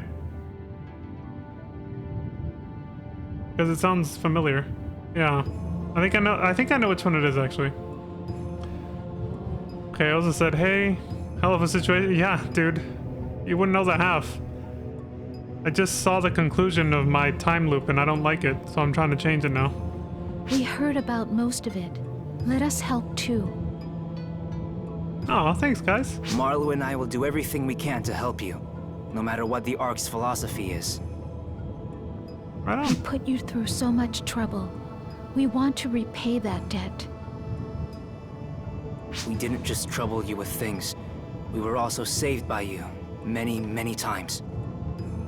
Yeah, that's the one, Peaches. You're right. It's Beatrix's theme, or... Well, I say Beatrix. So here we go again. Another pronunciation thing. I don't know if it's Beatrix or Beatrix. I'm not sure, but...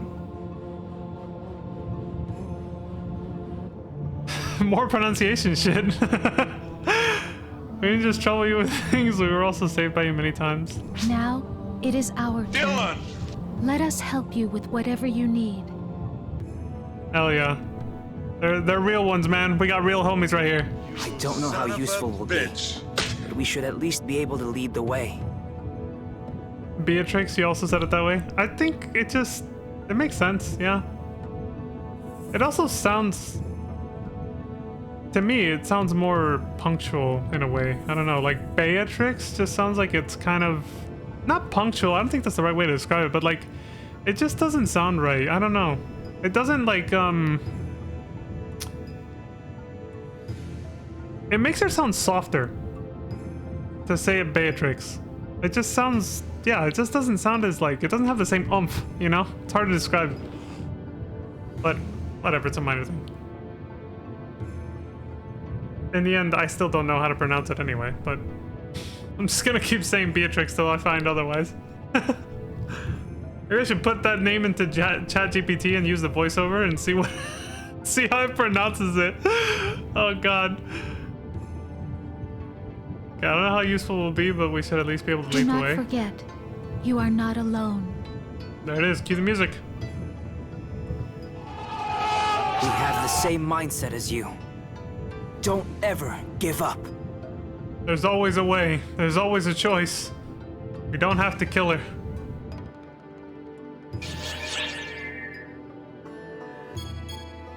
Abiding allies. Shit. The story got really fucking good. I don't want to stop now until we finish this. How should I say this? Yes? Leave it, Echo. With that irritating expression on your face, anything you say is moot. Matoy morphed into the profound darkness, and there's no sign of her. That's all, okay? Gee, Zeno! Be a little considerate. You bastard! It's fine. There's no one here who will get depressed to find that out. Bruh, look at this dude. Okay. It's also clear what we need to do. We have no time to reflect and get depressed, right? And you're not completely wrong. Only because I've already been processing everything, but... Jesus. Do you just assume I'm made of steel, dude? That's a good reaction. Of course, you look just like my mentor. And as far as I'm concerned... You're gonna say that it's your duty as a senior to help out a junior, right? Bruh. You're one of the 6, but you're not going to wait for ARCS as a whole to decide its direction? I don't know anything about that boring stuff. Helping a junior is my duty. Isn't that what you want to do too, Echo? Well, if I let you be, it would inconvenience you. It would inconvenience Leon, she means. Seems like a shame, considering how much you've helped us out. Yeah, that's why you do as you like. Thanks, guys. Remember, no matter what happens, we're your allies. Real ones right here. Hell yeah. You son of a bitch. Sort of doubt from FF9 gave my friend metaphorical nightmares.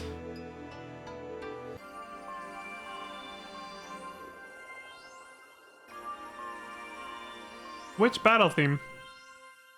Like the first time you fight her, where she just destroys you and like your whole party in one hit after you take her HP down a little bit or something? Or is that a different song? Oh yeah, that one's called Sword of Doubt. Oh my god, yeah, that one, I can see why your friend had nightmares from that one, yeah. That song, along with her display of prowess over you, completely putting you to shame, yeah, it's definitely, it would have that effect, I would assume, on some people. Spreading smiles, yay! Something up? You don't look like yourself, like you're all wound up. I'm trying to save the love of my life. If you don't get some R&R, you won't be able to do anything, you know? I feel like I would, if I was actually in this situation, I would just say it outright like that. I don't know. I tend to be blunt, I don't know. I don't think this is the time to poke fun. Thank you, Theodore, for being the considerate one. Ugh, you're so serious, too. It's horrible seeing everyone look so intense. Why is everyone so stressed out? You two kind of almost went through the same thing. Almost. It's different, but kind of a similar situation. That's because we're up against the profound darkness, which primarily consists of Matoy. Yeah. Sure, but it'll be fine. Our friend's on the case. Aw, thanks, Ulk. You have faith in me. They helped you and me, so they'll help Matoy with time to spare. Trust me, we're fine. He has a lot of faith in me. She's like, why being so serious? This guy's a badass. He'll take care of everything. You'll see. We'll be fine. Also, this time the ARCS ops are joining the effort. It would be screwy if we failed. Wow. You're always so optimistic. And you're the opposite, so you need her in your life to balance you out, dude. Well, that's the only thing I can do. They really are an opposites attract kind of thing. This dude's so fatalistic and pessimistic, and she's the complete opposite. She's all bubbly and optimistic. They're the definition of opposites attract. I think it's pretty adorable, actually. All I can really do is have faith in the best outcome, and welcome everyone back with a big smile on my face. Why she took it in stride when she realized she'd been betrayed. I pretty much said what I can. After that, all I can really do is... Oh yeah! Let's have a celebration for the entire ARCS team when everyone's returned safely from this battle. Yeah. Should it be for good wishes? Or for victory? Well, it doesn't matter what it is on the surface as long as everyone's happy. Alright, bring everyone back, okay?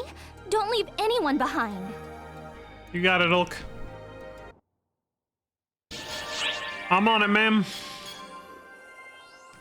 Arx's top Twintel team. Of course, we gotta hear from these two. Yeah, this is building up to something a lot bigger than what happened the first time with Matoi. It was kind of underwhelming. Patty, the big sister from Ark's #1 informant, Patia. It was tragic, And but I underwhelming. am Tia, the little sister of Patia. Right at the start, I have a question for you. Do you want to help Matoi, or do you want to abandon her? I wouldn't be here if I wasn't trying to help her. If you want to abandon her, then this convo is over. Go home and relax. But if you want to help her, listen to what I have to say. All right, what do you got, Patty? You might have heard about the search underway for Matoi, but her whereabouts have already been ascertained. We haven't pinpointed the exact location just yet, but it seems like Zhao found her long before we did. He just hasn't found a way to handle the situation yet. I guess that's why he kept it away from everyone. No, he must be harboring a solution within himself. I'm guessing he doesn't want to move forward with it, so he's withholding everything until he can come up with a different plan. Zhao is pretty frantic, and due to that, he leaks information. He's frantically searching for a different solution all by himself. Yeah, 1 second. Alright, we're good. But that's bad! Totally and utterly bad! We can't forgive him for keeping info from us and doing all the work himself! Whatever his reason was, we can't forgive him for wrongfully concealing information. After all, we're... Patia, Ark's #1 informant! By the way, did you know that Patia has a third Phantom member? Oh, you guys actually got a third? Who is it? Her whereabouts are also unknown at this time, and it's causing problems for us. Did you guys end up going with EO, or are you just secretly referring to Matoi? Please save her. Do it in exchange for all the information we gave you. Okay, they're referring to Matoi. Yeah. Of course, we'll compensate you if you succeed. Exactly. Patia will provide you a lifetime worth of information. You guys already do that, though. Please, think about it. They're cute. They're always cute. Not like this.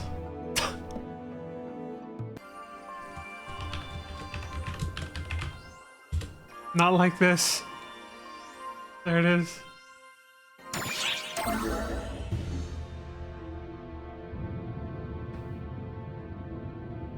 I've heard most of what's going on.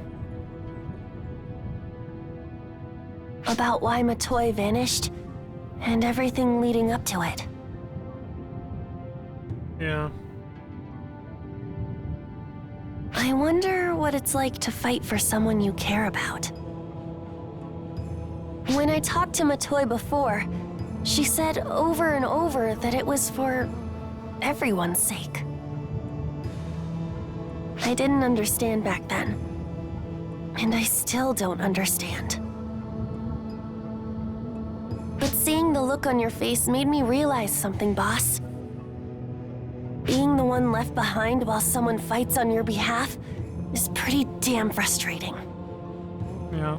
I mean, I'm just in the peanut gallery and I'm mad enough to speak up. I can't imagine how you must be feeling, boss. You shouldn't keep those feelings inside. Let them out! If you don't show Matoi you're mad at her, nothing's gonna change. Tell her not to just up and vanish. Tell her she shouldn't be satisfied with this. Tell her not to let it end this way. Right on, Neo. I sure as hell don't want it to end up like this. I can't stand it. Well, you're not alone. I like her attitude, though. I like what she had to say. That was good. You won't know until you try. I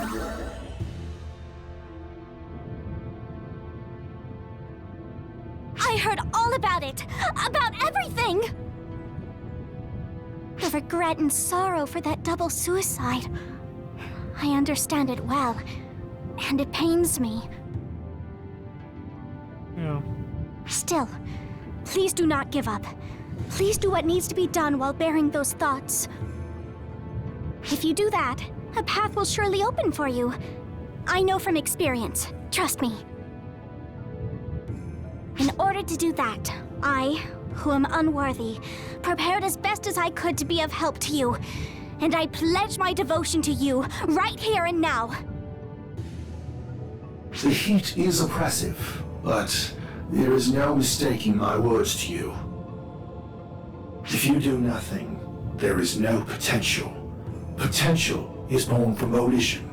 That's the way of all things. While I'm doubtful whether Katori can be useful to anyone, we are also Orcs operatives. So, we will put all of our effort into working with you. Fear not! Consider us your sturdy bedrock. Do speak up if you need something. Yo, are you okay? You need a cough drop or something? The fuck? What was that about? That cough sounded bad, man. She got the Ronies? What the hell happened? Those left behind. That seemed out of nowhere. Like, what were they implying? Why was she... Is that training regimen? Yeah, it's gotta be. I'm guessing that's what it is. They were still alluding to that. March 26th. We're slowly getting back to the fated day where we killed Matoi last time. It is you. By yourself today, it seems. Yeah, because we didn't listen to you. I'm sorry. You were right. It is okay. You don't have to tell me everything. I met Xiao, the apprentice. I know what happened. Matoi, nor are you to blame. I was planning on doing the same thing. Rather, I should praise you properly. Matoi demonstrated the power within her to protect what she wanted to. She determined what she wanted to protect and mustered up the power to do so. That is remarkable. As a friend, I am proud of her. Although, I really do not feel like praising her. To cause those who remain in sorrow and to use the word protected is absurd. Mind you, I say this for your ears as well. Yeah, you don't want me making any noble sacrifices that will cause endless pain and suffering for the loved ones I leave behind as well. Which is what she's trying to say that Matoi did wrong. It is sad to be left behind. You would do well to remember that.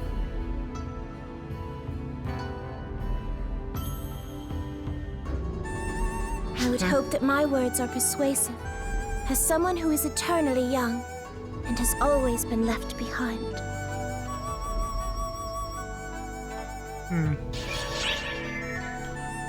She's describing the pain of having lost people and she can't go with them because she lives forever. Give me 1 second. I just remembered I have to grab something real quick. Still here though. I don't have to go like far away or anything.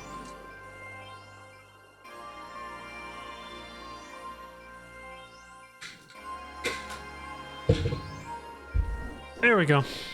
Alright, now we can continue.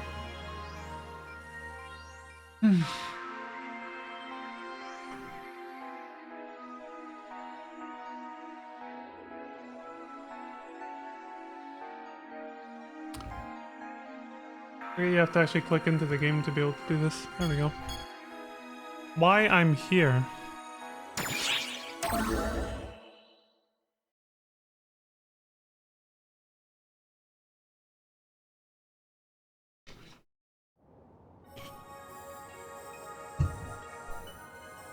Listen, do you know why I didn't go back to the mothership and stayed here instead? No. I enjoy watching everyone working so diligently. When I watch everyone, I realize that I too am alive. Matoy came to see me often. One thing I noticed, she was flighty and uncertain. I never tired of watching her risky and immature behavior. I never knew what she would do. We also came to know her and looked after her over the last 10 years. She really continued to do the best she could.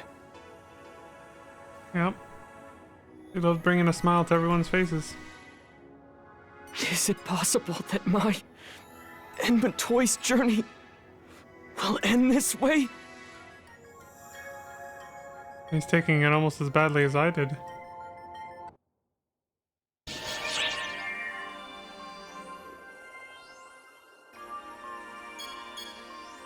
Poor guy.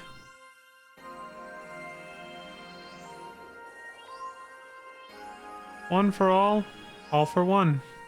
Risa. Let's see what she has to say. March 29th.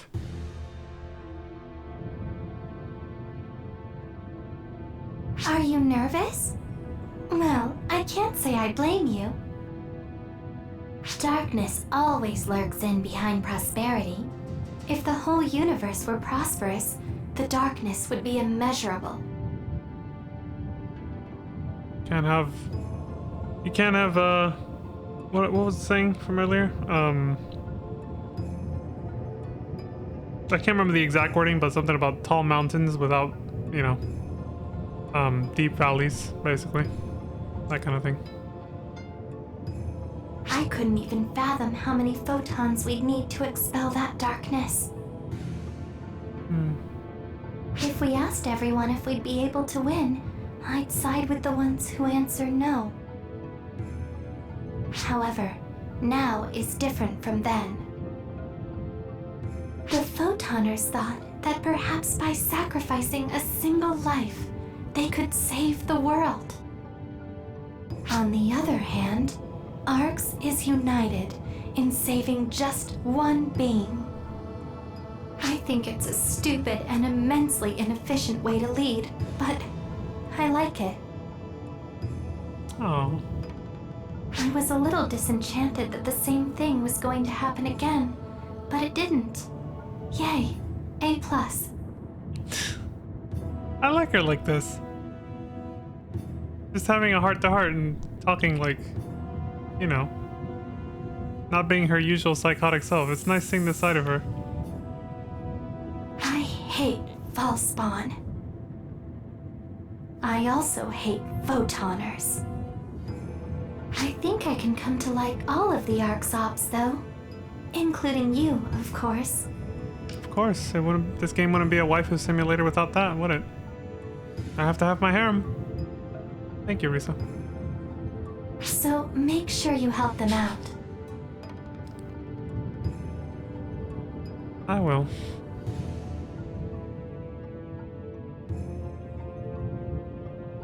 What? What's this? What's wrong? You okay? You're making a really strange face. And we're back to this again. Did I say something strange? It's too late to be saying something like that. Like she just completely switched her.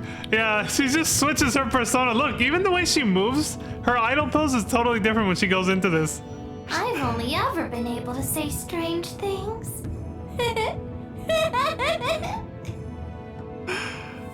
Never change, Risa. Never change.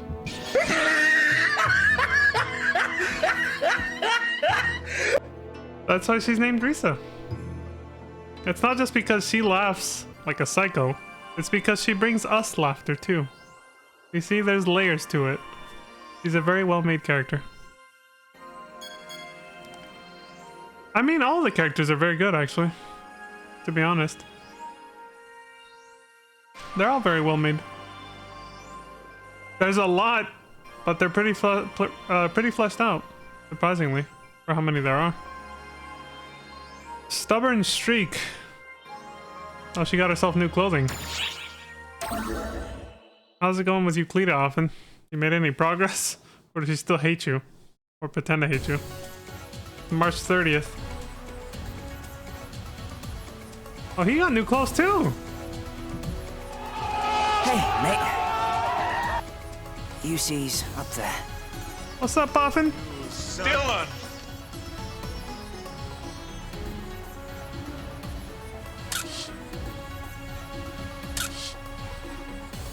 So far, I got her to understand that I'm her brother, but she won't talk to me.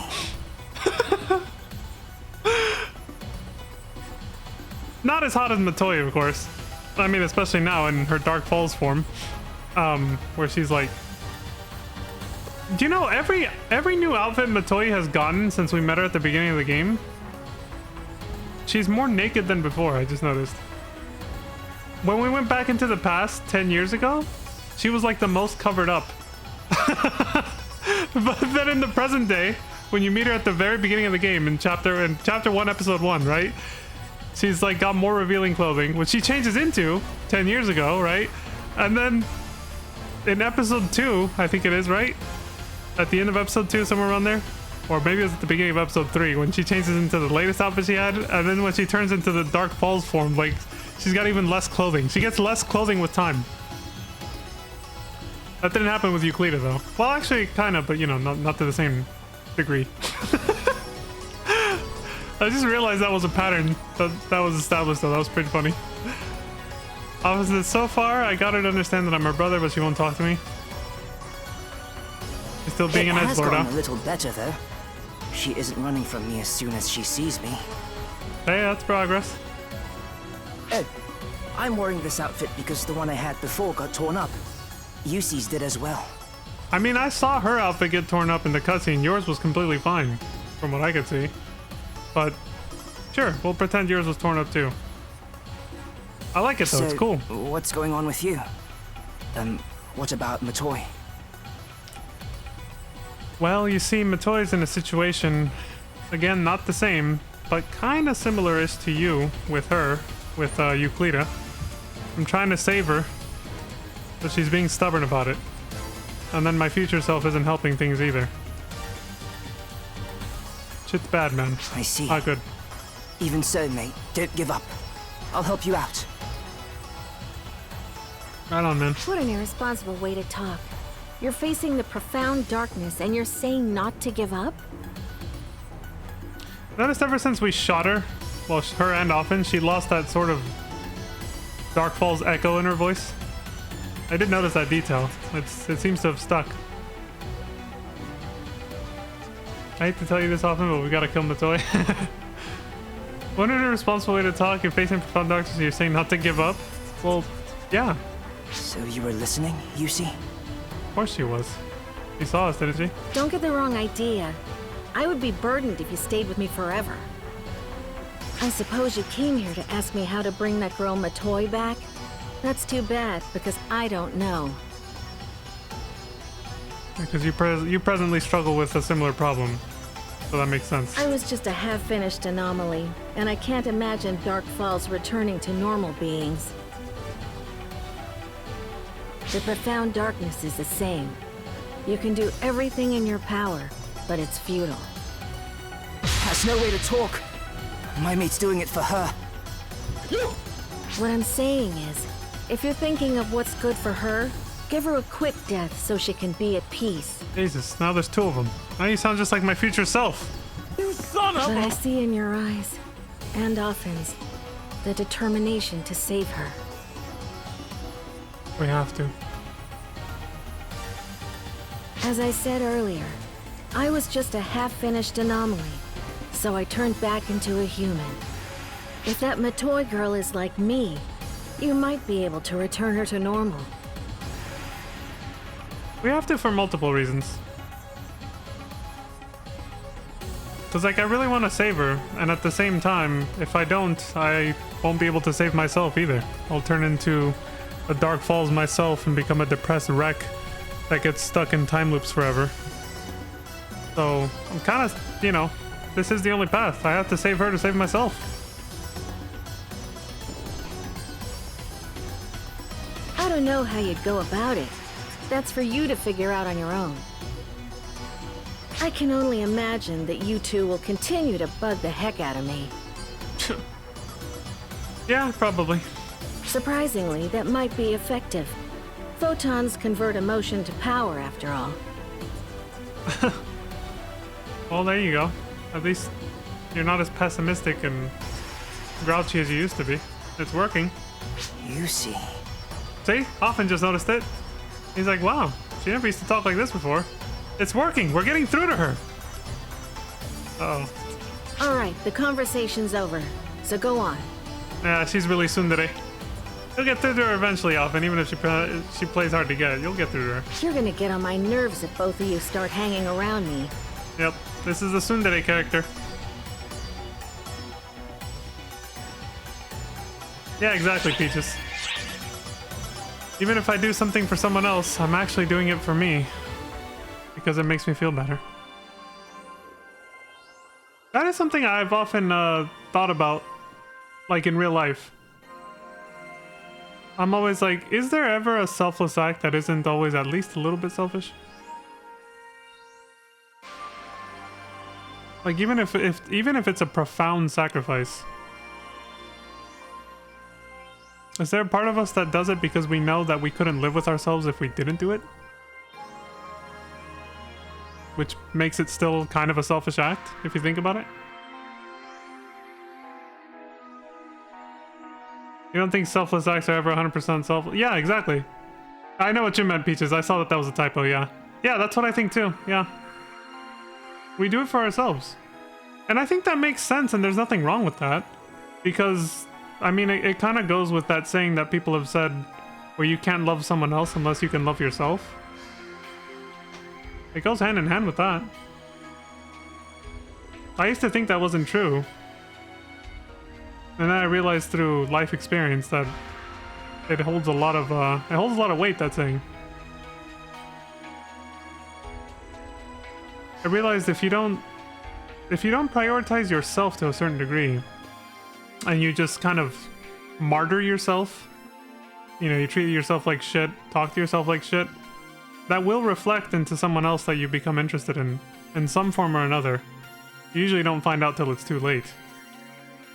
But you can end up taking out those frustrations you have with yourself against someone else that you care about. So it's like, if you're negative towards yourself, you'll just end up being negative towards other people that you love and care about deeply, so you'll end up hurting them by extension. So I was like, as I started to see that was a thing that could happen, not just in my own personal experiences, but when I also say my experience, when I say my experiences, I also mean what I observe in others. Seeing other people's relationships in my life, and seeing how they interact, because I've always paid close attention to how other people interact with each other even. So like when I've seen other couples or other types of relationships in my personal life, I've kind of seen this kind of thing happen, like what I was just describing. And I thought about it and I'm just like, I guess they're right then. Like if you don't love yourself, you really can't love someone else. Because you won't know how to like treat them right if you don't even know how to treat yourself right. You know?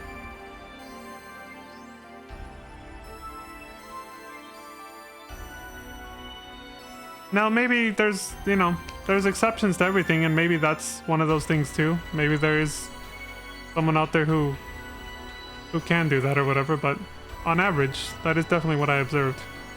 It does seem to be true. It's not over till it's over. Azanami and Philia. I'm so sorry. If I had just been more adamant about stopping you. None of this would have happened if I had forced you to stop the attack. It's not your fault. But... They're right, Philia. What's done is done. No use worrying about it. Yeah. But, Azanami... Everyone doing their best has culminated into this very moment. So don't waste a second on ifs or buts. No regrets, is what she's saying. Because we all did our best. That's all anyone can do, yeah? I bet you don't regret the things you've done, right? No. Think of it this way. This isn't over yet. In fact, we're all gearing up right now to go write ourselves a new chapter. Yeah. It's gonna be one fierce fight, that's for sure. I bet we'll rack up tons of injuries. But we'll make it through the power of anime friendship. Yeah! We all know anime friendship has the power to move mountains and all that. Leon has many regrets, like spending too much time away from Aki. Honestly, as she kind of slowly got pushed out of the story, I refixated on Matoi, especially as she kind of came into the story. Because, you know, the first episode, like, Matoi's kind of there, but she doesn't do much of anything. Like, they just kind of set her up as a very long-term character. You could tell they were setting up with, you know, this whole 3-episode arc that we've been on. And so then as Aki just slowly became a side character and then just completely disappeared from the story, and Matoi became more of a central main character finally, and started actually playing a role in the story, rather than just being in the background, my fixation switched from one to the other. I believe when we started this game, when we met Matoi in the first scene, like one of the first scenes, I said waifu number 1 spotted, and then I was like, well, now she's been replaced by Aki. And then it went back, it went full circle. Now Matoi's waifu number 1 again. I do miss Aki though. I still love that look she has, for sure. I did see her in the background of one of the scenes earlier too, a few minutes ago. I didn't miss that, I just didn't say anything because I didn't want to like interrupt the scene or whatever, but I did see her.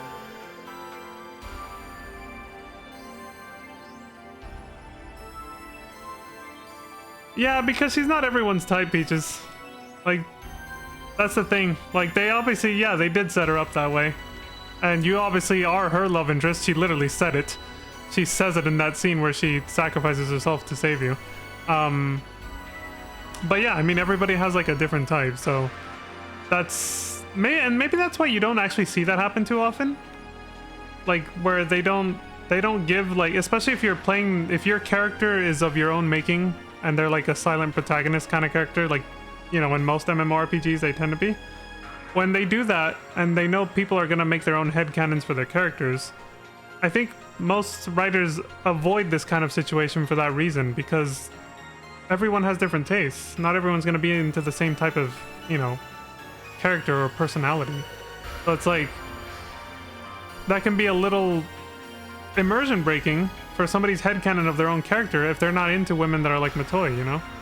Like cute, dainty, like sort of innocent, save the world type girls like that, you know? In this case. So I can kind of see why they don't usually do that. But they took a risk with this one and decided to go for it. But this is definitely the reason why most writers don't do this, I think. Because of what you're saying right there. Because it might just, yeah, for some people it'll just break immersion because they're like, I don't really, you know, I don't really feel that way about Matoi and all that. Or like, I don't see myself being with her, is how some people would. So yeah, I can see that being a thing. It's kind of nice to see this because having only usually experienced the opposite side of it, like in other games like FF14 or something else where you have a silent protagonist that is of the player's own making, it's your own character. Part of me did always kind of wonder that. I was kind of like, I wonder why they only like have characters that will allude to having like a slight crush on you, but that's as far as it ever goes. But you can't like actually romance anybody in most of these games, you know? Like you can't actually have your character be with someone, you know, or anything like that. It's always just like a vague crush sort of thing with some characters. I'm thinking of some in FF14. I won't say who they are. But I mean, if you've played through that game, you know who they are. The people that simp for you. They're there. But like, it never goes this far. And I always kind of wondered why that was. But now that I'm seeing this, I get it. I'm kind of like, oh, I see why. Because of what I just said. It'll break the immersion for some people, you know? So her original personality was more interesting than the present time meeker Matoi. Yeah, you are right about that, Peaches. For sure. She was more interesting 10 years ago. compared to how she is now. 100%. I also think they kind of were forced to have to make her into that sort of meeker, because that meeker Matoi, like you said, because of the fact that she lost her memories. So they wanted to give her that personality of being completely vulnerable and clueless and not knowing what the fuck is going on. They couldn't let her keep that sort of badass personality for the kind of story they were writing, what we're seeing happen now, basically. At least I think that's probably what they were thinking when they wrote it. Maybe they could have still made it work, but I think that's the mindset they had, is they wanted to make her really vulnerable until she got her memories back. And now that she has her memories back, the only reason she doesn't go back to acting the way she did before is because, well, she's obviously, even if she doesn't admit it, she's still sad about her fate, that she has to like die and she doesn't get to be with you anymore because she obviously loves you, you know. But anyway, yeah, I agree with you. She was more interesting back then.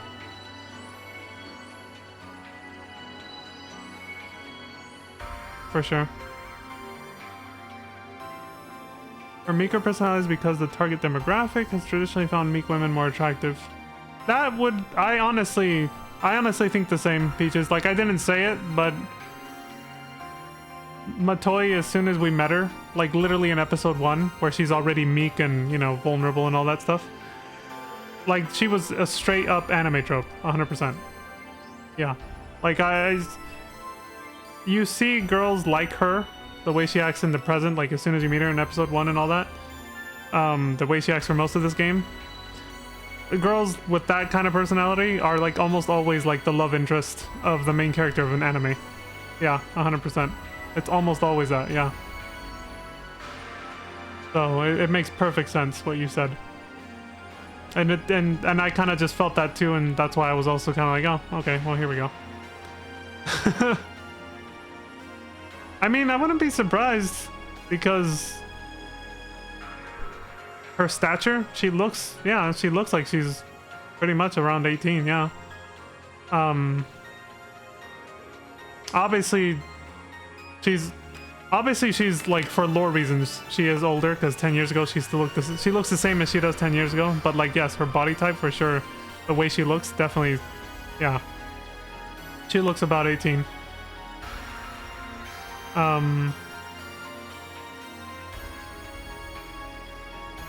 It could also just be the voice accentuating that too, but no, for the most part, yeah. She looks pretty young. But yeah, like I said, they definitely went with that personality type for a reason. The meek women trope that you were describing is 100% what they were going for. And like I said, you see it so often in a lot of like, I only have experience with anime. I can't just say, you know, Japanese culture stuff. I can only say anime, because that's all and even then I haven't seen that many. But the few animes that I have seen in my life, it's almost always, there's some, not always, but almost always, the love interest of the main characters is like that, yeah. For sure. So according to the wiki, she's 18 in the year AP 238. Well, that's fucking weird. Why does she look the same 10 years ago then? She literally looks like she hasn't aged a day. From, yeah, why would that be? Well, I don't... Oh, cryostasis. Okay. Okay, we better be careful. That might be leading into some spoiler territory for something I haven't seen yet. Because they never did imply how the hell... They never did tell us yet how the fuck she ended up here after everything that happened 10 years ago. With no memories and all that, so... Yeah, we'll just leave it at that. But if that is the reasoning, then yeah, that makes sense. She was preserved with the same exact age and everything. Then it actually adds up. Okay.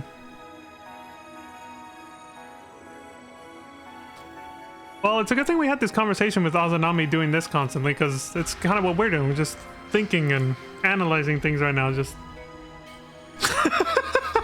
So this is a good moment to have this conversation where we're being all introspective about what the hell's happening in the story, and yeah, there you go, the thinking.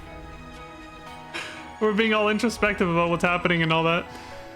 Anyway, let's continue. Ozanami said, it's gonna be one fierce fight, that's for sure, but we'll rack up tons of injuries. Oh yeah, and I was saying, but we'll make it through the power of anime friendship, which always saves the world. That being said, we'll need the people patching us up to be at the top of their game. Isn't that right, Philia? Yeah, that's right, Philia the nurse. We need good HPS out of you. You're the healer.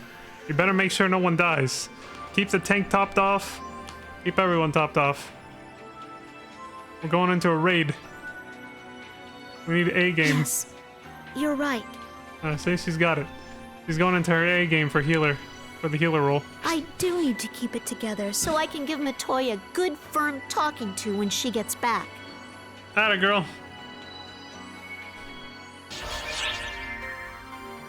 And the last one out of that huge ass list. And of course, it's our girl Kuna. I will say, okay, so this is actually a good moment to referencing back what you just said. Kuna is more my type, I gotta say. Now, I've said it before, I'm flexible. I don't just fixate on one type, you know, quote unquote. I don't have just one type. But if I had to pick between Matoy and Kuna, Kuna's definitely more of a vibe for me. Which version of Kuna? Both. I actually like the fact that she has that dual split personality. But if I had to pick one, it would be the edgier one. Where she has the dark blue hair. That's my preferred version, yeah. But I actually like the fact that she has two sides of her like this. It's like I said, yeah, Assassin Kuna, yeah. But it's like I was saying about Risa. You know how she showed us a different side of herself where she wasn't being a psychotic yandere for a moment there? I like when characters have that. Especially with women. I like when they have two sides like that are like very pronounced, I guess. When they have layers to their personality like that. So that's actually part of the reason I like Kuna so much, is not just because I like her personality and her appearance when she's in her assassin form. It's because of the fact that she also has the idol persona. The fact that she has two sides like that. I think it's really cool. Like two contrasting sides. So, like that scene with Risa made me like her a lot more. I mean, I was saying it, Peaches. It kind of scares me that I'm a little attracted to it. That I found myself slightly attracted to Risa making threats to my life. It's a little bit of a concern. Do I have that emote active? I don't think I do. Let me see. No, I don't even know how you would type it. Shit, no, I don't have it. I gotta go find that emote. The concern. You know, the frog looking down at you, or like the doge. Oh, I do have that one. Shit, I might not be able to find it right now, though. The doge concern. I'm trying to think of my favorite female character even is in PSO2. I'm not sure like any of them that much. Well, for me, I think I would definitely have to say Kuna's 100% number one. Yeah. Far and above everyone else, Kuna. And then Aki didn't become a main character, so she didn't really get fleshed out. There's not many layers to her. So I like how she looks, but that's all I can say about her. But since she never turned into like a main character with more, you know, that got more fleshed out, you know, she kind of falls flat after a bit. Appearance-wise though, still very much like her. But Kuna for both appearance and, for both appearance and personality, and what we just talked about. Risa, right after Kuna because of same thing. Because of the fact that she has the two sides to her, you know? Where she can actually be sort of really deep and introspective, I guess. That's the closest way I can describe it. And then she can be super yandere and crazy. Yeah.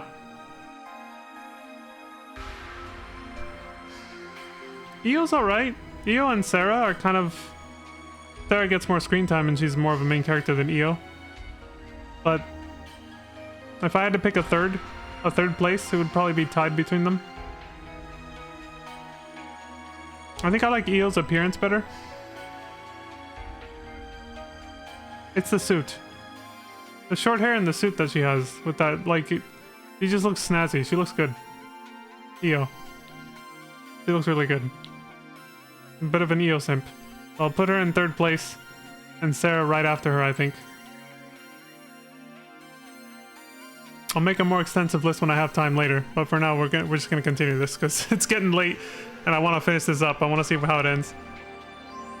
All right, roles to play. Speaking of roles, yeah, the chick who knows how to play 2 of them quite well. Kuna. Something tells me I don't even have to ask what you're up to, do I? Yep, you know me too well, waifu. Let me give you a hand. I don't mind putting my life on the line if it's for your sake. You shouldn't be so quick to throw your life away, Kuna. Kasra, what's that about? I thought maybe I'd give you a little morality lesson. You have to value yourself as much as value the people you value the people you love and care about, or? I'm not in the mood for jokes. You suck! Well then, perhaps instead of moralizing, I'll just give you the truth instead. This is something else I forgot to say about her. The blue hair tips. Or no, I did say this last stream, but I'm gonna say it again. I really love that detail. The fact that it alludes to her assassin persona or whatever. Having the blue tips at the end of her hair. That's such a nice detail. Like, it's really fucking cool, because it's like, it reminds you that that side of her is still always there. You know? That it's the same person, and that side of her is there. It's just kind of hidden away right now. I think that's really neat for Kuna. You can barely see it here. In most scenes, you can barely see it because she's always facing you usually. You never see her from... You never get to even catch a glimpse of her from behind in this form. Otherwise, I would have noticed it a long time ago, but I only noticed it last stream. The blue hair tips. Kaza says, well then, perhaps instead of moralizing, I'll just give you the truth. Oh, what's he gonna say? There are many who fight alongside your friend here. Yeah. That's why we've been going through so many scenes right now, yeah?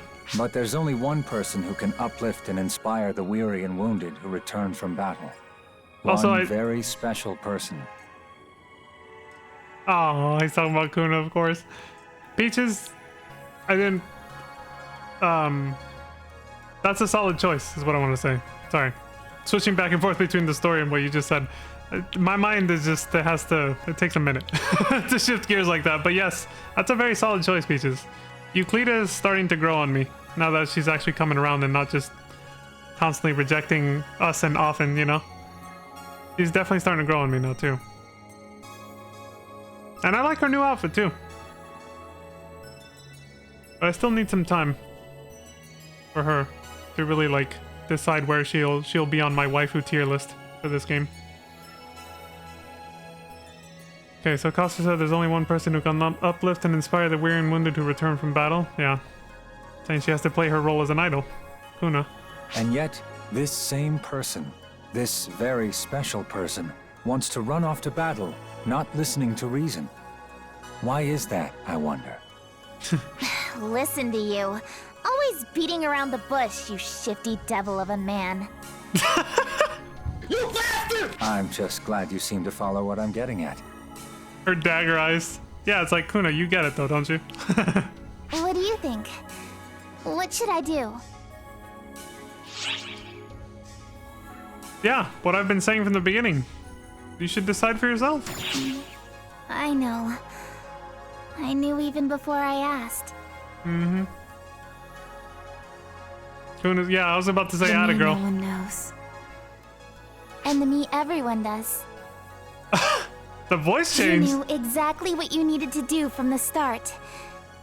Didn't you, Kuna? She's like, the me no one knows.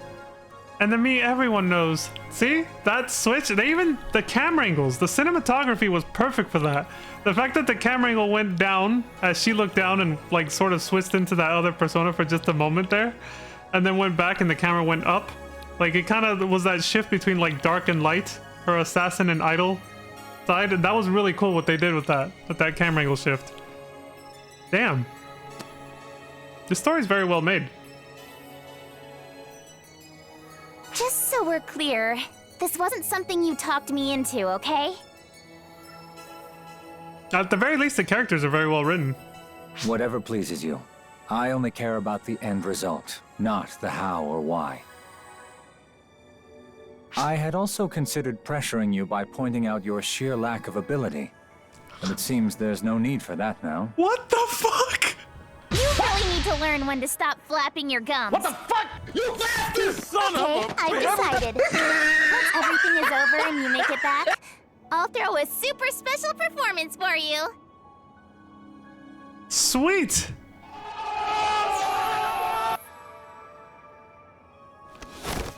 Oh shit! Just promise me you'll make it back. And that you'll bring her with you.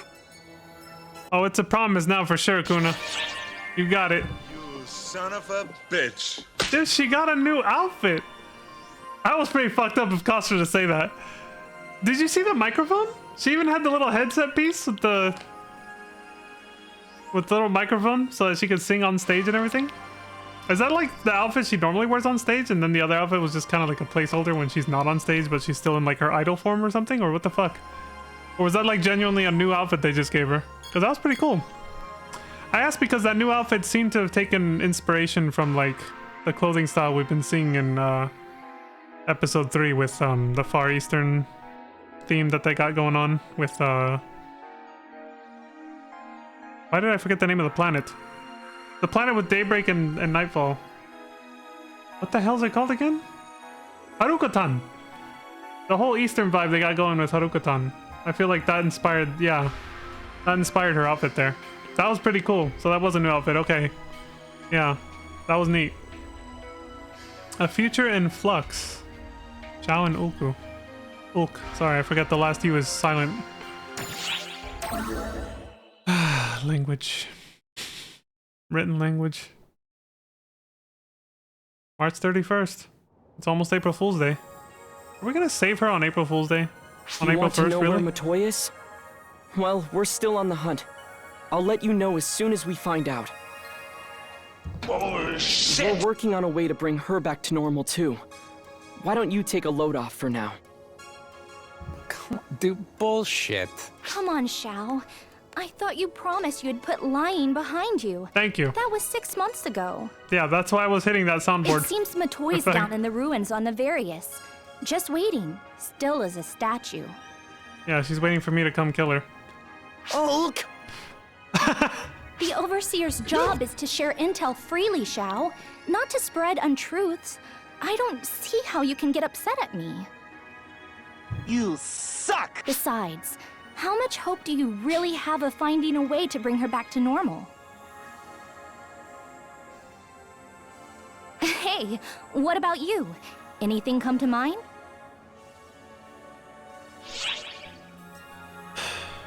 I promise you, I'll find a way to help her. That's not really much of an answer. Hey, you had faith in me before, right? I don't know. I'm trying my best. I'm working with what I got. That's all I can say. I'm not gonna give up, alright? But, come to think of it, what more fitting answer could there be from an ARCS operative? Thank you. If you want to protect someone, you do it. If you want to save someone, you make it happen.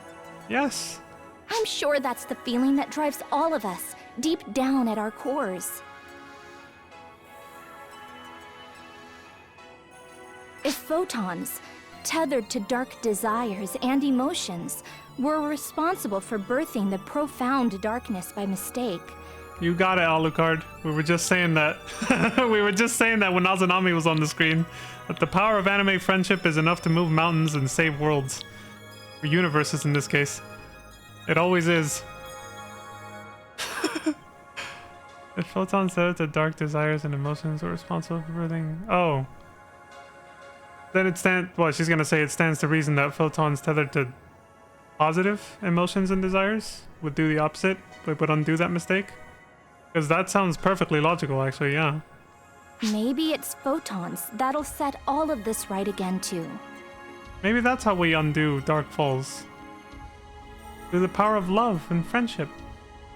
We purify it and return it back to being a positive force again. That seems like... I'm not gonna lie, that seems like where this is going. Like, I know I said that kind of as a joke, but... It makes sense, as cheesy as that is. I mean, most anime is very cheesy, so that doesn't surprise me, and it wouldn't surprise me if that was how it ends. Photons, bound to the power of a pure, unbending will, strong enough to face the profound darkness itself. Right. The antithesis.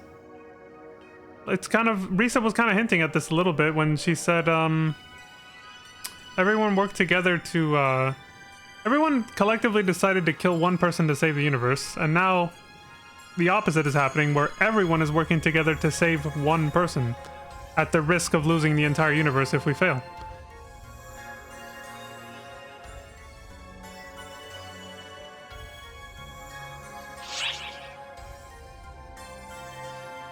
Please, trust me.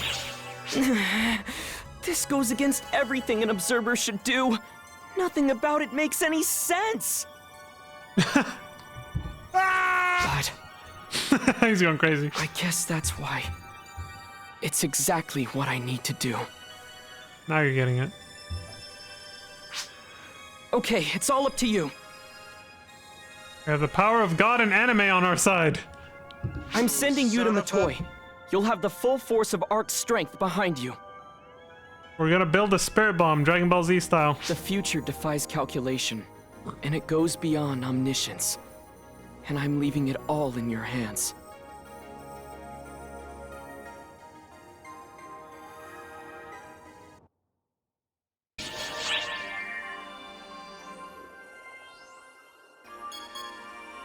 The reason behind your birth.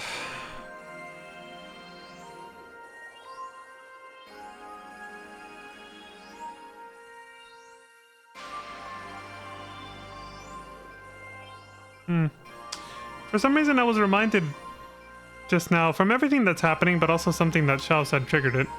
Kind of. Mostly just from everything that's happening in the whole time loop situation that we're sort of stuck in and we're trying to break out of and all that. It reminds me of something Shion said in episode 1 actually, where she was saying that she had allowed something else to happen. I can't remember if she said it had caused more pain and suffering for us, or less, but either way she realized it was the wrong way to do things. And so, I think she was implying that this path that she set us on would cause us more pain and suffering, but it was for the best in the end. Out of all the different outcomes that she saw. Something like that, I can't remember what it was, but it comes back to mind, it just comes back into my mind at this moment. With all that's happening. You just said that? It sounds out of character for her. Wait, which part? I'm guessing I said something about how she was being all introspective or whatever. I don't think that's even the right word for... But you know, she was being not her usual yandere self. I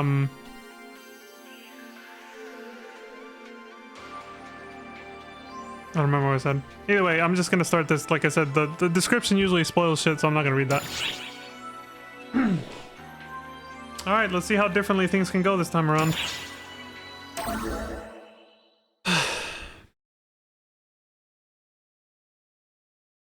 March 31st, 1200 hours. Good, they didn't do it on April 1st. Matoy should be further up ahead. She's just waiting there. Motionless.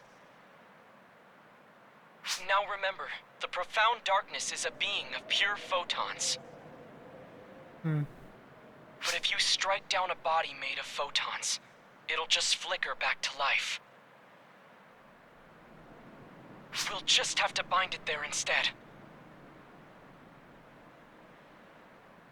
I've got a plan all set to go, and the others are ready to lend a hand. All of Arx is mobilized.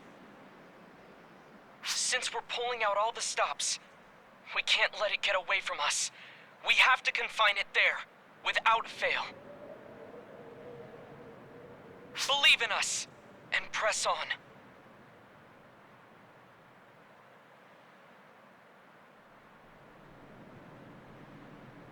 Six, do you all read me? I hope everyone understands the plan. Here comes the power of anime friendship. Excuse me, Shao.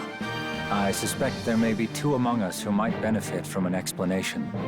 Oh, Huey and Claris. Haha! Who is it? Speak up, speak up! Don't be ashamed. Raise those hands high.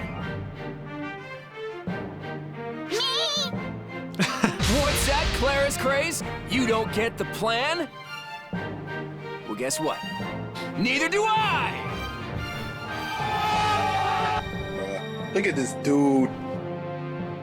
Come on, Casper. Don't look at me. I know what's going on. I'm not surprised. Come on. Huey's playing his role. He knows. He knows he's just a fucking goofball for us. All right, nitwits. That is enough nonsense for one lifetime. Oh, hell yeah. You can find more efficient ways to ease your nerves. Son of a bitch. This plan could come undone if we allow even a single slip. Shao, would you explain it once more? It's nothing to be too worked up about. Your task is to set up the containment barrier. We're going to use Sukuna Hime's sealing barrier to keep Matoi bound here. Sukuna Hime, the maiden of Harukotan. Just when did you obtain this information? I mean, I haven't been just sitting around twiddling my thumbs. Sukuna Hime used 6 points to form the sealing circle. And we have 6 of you, with your cosmogenic arms. You 6 on the council will use your cosmogenic arms to set up and activate the barrier. This is the profound darkness we're up against, so slowing it down may be our only option, but sealing it here just temporarily would be enough. Let me get this straight. I just have to get to the target location and give it a good whack with Clarissa? That about sums it up. Plain and simple and easy enough for you guys to do it. Anyway, to play your I'll give part. you more detailed instructions as we go, so that'll do for now. Good luck, everyone. Right. Son of a bitch. There it is. The power of anime teamwork as well. With that heroic music too, we can't possibly fail. And then there's me going, hello friends. Alright.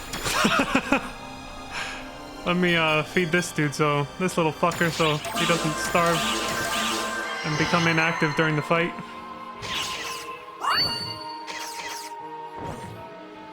To protect my beloved. Although I feel like that achievement or little like main mission clear thing is probably referring to Matoi's perspective when she said that. When she saved me, the love of her life. Her beloved. So this is Nefarious, all corrupted by dark false influence, huh? This reminds me of a little tutorial I got when I reached a certain level. I can't remember what level it was, but when I unlocked, I think it was the extreme passes. To do like the extreme difficulty or something. It's like above super hard, where you do like these alternate versions of the maps. Like one of them is this. It's Nefarious, but like this, and it has like really powerful monsters and shit.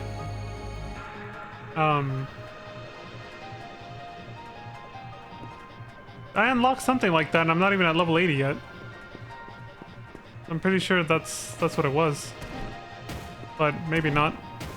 I can't remember if it was called like the extreme difficulty or if it was something else, but it showed an image of this place like this. So it said it was a corrupted version of maps that you visited before or something like that. I think that's what it was. Ultimate Quest? Yeah, something like that. When I reached like level 70-ish. It happened off stream, so. Olga says, Leon, we've got your back. Marlo says, excellent. Emergency code. Unite. He said unite really weird. He didn't just say unite, he went unite. And it echoed very, very weird. That was very strange how he said that. Oh, this prick. I was like, what's up? Elsa says, leave this to us. You must have other things to do, so get moving. Marlo says, there's no telling what's ahead, but just remember, you're not alone. So this is one of those missions where everybody comes to help us. At least once. Yeah, like this is a trope that I've seen in a different game before. Again, I can't remember which one it is, but it's on the tip of my tongue right now. Where every character shows up to help the main character in some big final push of high-stakes situation, you know? It wasn't just the echo, Peaches. There was something about the way he pronounced the "ite" part in Unite. It just sounded off to me for some reason. I was like, that was very weird how he said that. Maybe it was just the fact that it didn't fit with the first half of his sentence. Patty says, you asked and you shall receive. ARC's #1 intel team at your service. Tia says, but for today, we'll waive our intel team status and assist as part of ARC. And Patty says, woohoo, that's what I'm talking about. You go, girl. Patty says, okay, you remember what we're after, right? You better not have forgotten. Tia says, I'd say this makes you Patia's phantom third member. You're welcome. Okay, thanks, I guess. Yeah, that's what it is, Peaches. I think that's why I can't recall these specific games where I see this, is because it happens so often, yeah, in so many modern JRPGs.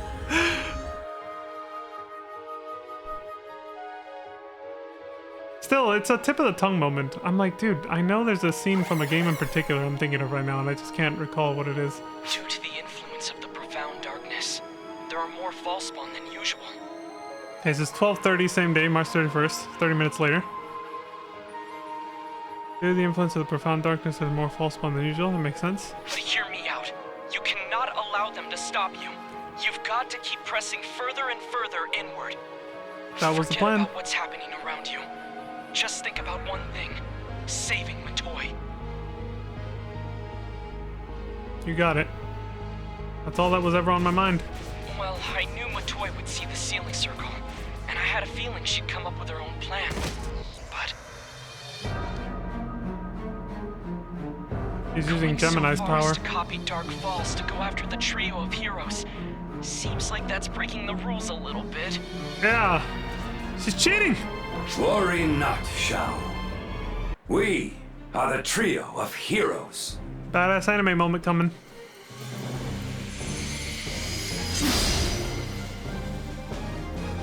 Let us cut through these imitation dark falls with a single stroke and carve a path toward the future. No doubt.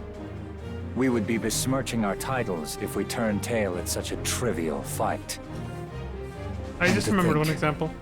The profound darkness would give me a stab at Luther. How very thoughtful of it. Yeah, Matoi considered you. Positively longing for the opportunity to kill him with my own 2 hands. Oh shit! Y'all better take his gun away. Of course, Claris gets... I know I'm not like the other two. My cosmogenic arm may not be the real deal, and I'll even admit I'm inexperienced. But the name that I've inherited is real. I am the true Claris Craze, following in the footsteps of my predecessors. You tell him, girl. Go get him. There's no way I can lose. Tell him. Oh shit! Surprise, motherfucker. Sarah's like, you're not going alone. Fuck! Sarah! Honestly, when are you going to learn not to try and bear all these burdens yourself? It's not just you who has to win here, Claris Grace. It's all of us. Remember that, okay? I know. How could I forget something like that? This is more than just my own fight. This is our fight!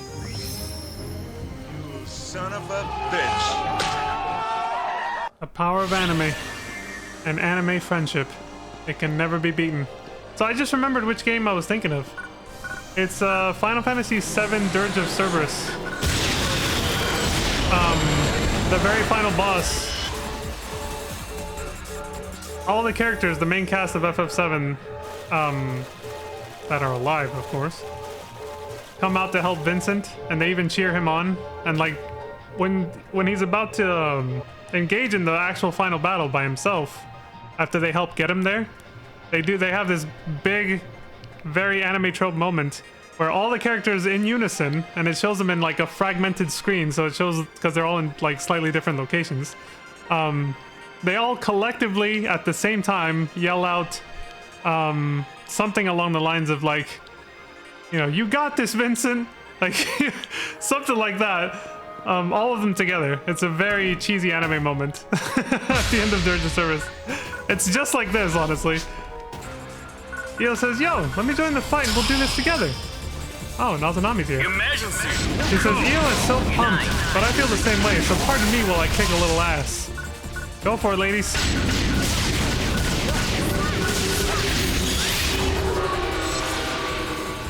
Boss, I'll wait for you. I'll be right here till you get back. That was Io. Azanami says, see? It all worked out. All thanks to our good pal Leon. Completed. Oh, thanks.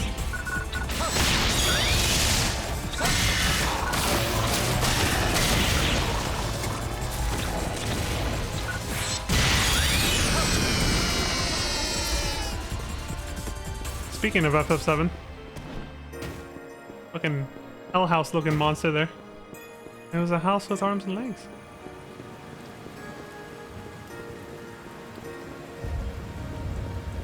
The map layout is actually true to the original Nefarious Forest too. I like it. Oh, great.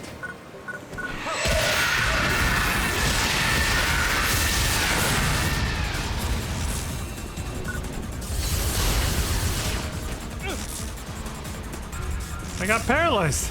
I got poisoned. Close enough.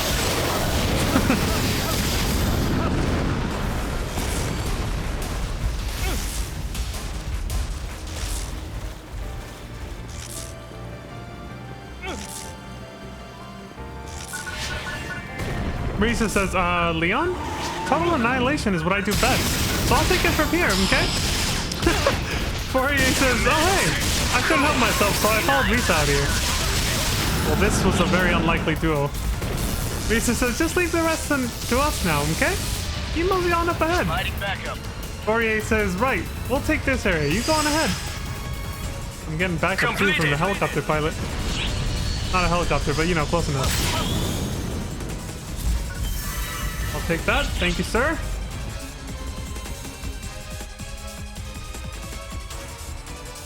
Quest progress has been saved. 1330.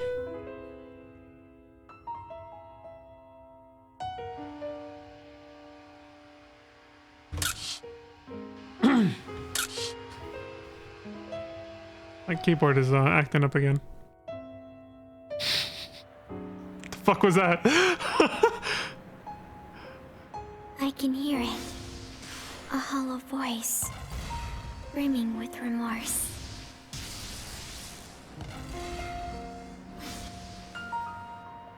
It went so far as to sacrifice its loved ones to create a new world. And now the world has gone terribly wrong. Oh, it must have been so hard. I can hear it. A thunderous voice, bubbling with anger. It says it had its very existence whisked away, twisted and tampered with, denied any freedom. It must have been so painful. I can hear it, a frightened voice, trembling with regret.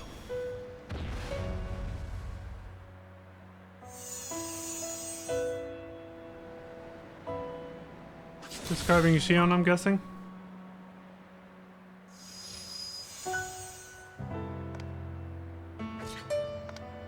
It does not know who it is. All it can do is cover its ears and shut the world out. Ah, the sorrow it must know.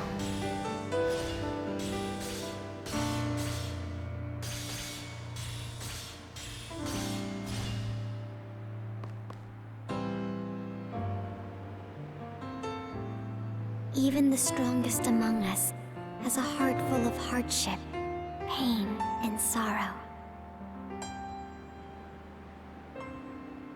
If I could just take all of that away and disappear, everyone would be left with nothing but joy. Not everyone. What about you?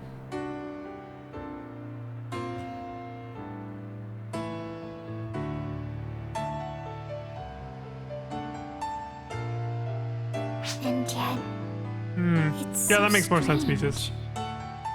Why do I feel this way? Is it because I feel the weight of the world on my shoulders?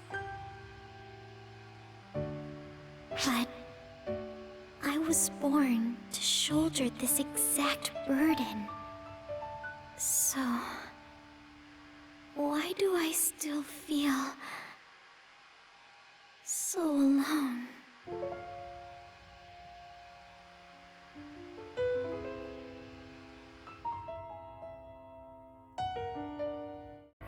Because no one should have to go through that. Even if you were made to take it.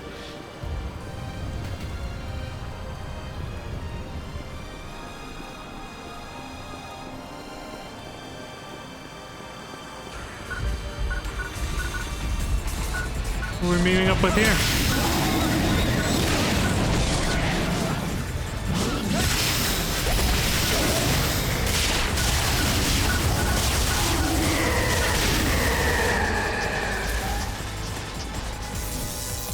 No one.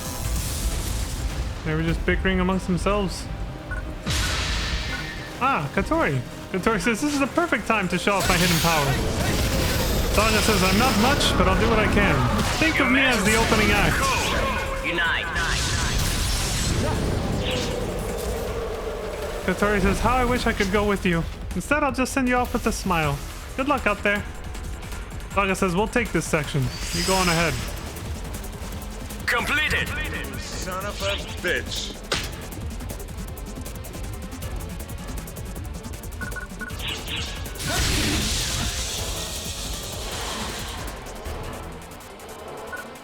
Oh, I was hoping they would have spawned closer. I had to hold that too long.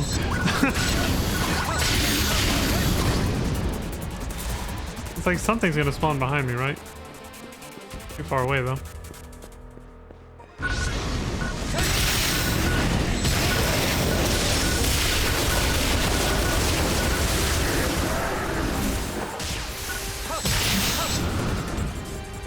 Echo says, Zeno's not with us now, but we can help you out at least a little bit. A little, I bet. Now, Randy says, I act of my own volition. Right now, that means coming to your aid. Nothing more. Echo says, we'll handle mop-up duty, so head on your merry way. Randy says, you'll be fine, no matter what happens. That's just the sort of person you are.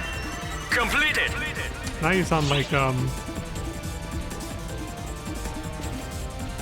Now you sound like old. I appreciate the confidence, though.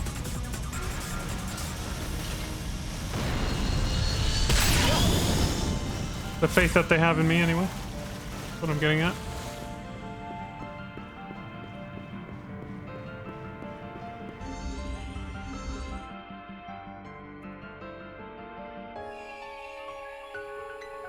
$1,400 hours.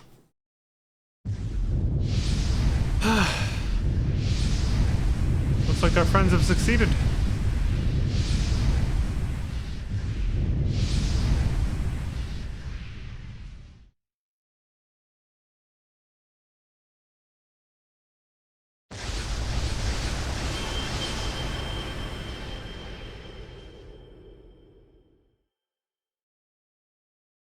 That's the 6.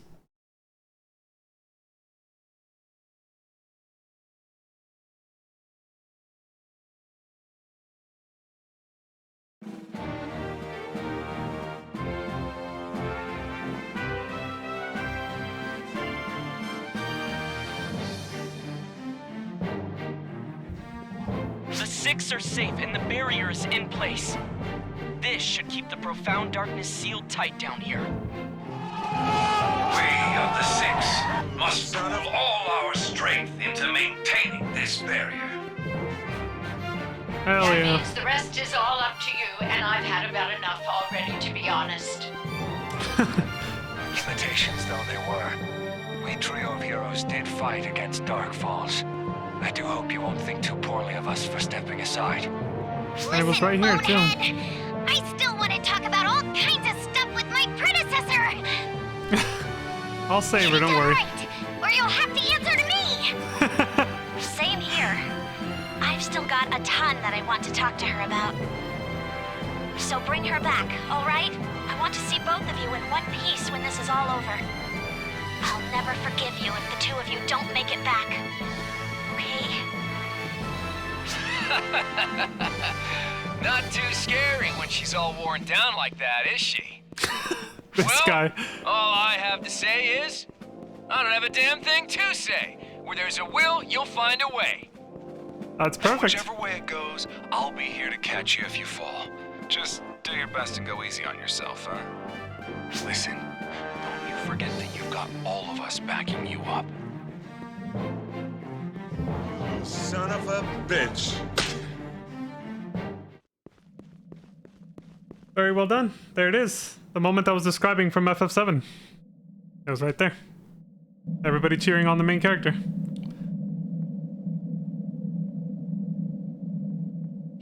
And that's from the 2000s. So it's not just modern JRPGs, Peaches. Although I know it can feel modern to us who have been around for way too damn long, right? Well, 2000s wasn't retro when I was playing those games. Well, it's retro now. Anyway. Of course. What other one am I gonna pick? It's time we go home, Matoi. I'm not leaving without you. And I'm not gonna kill you this time. That's the easy way out and you know it.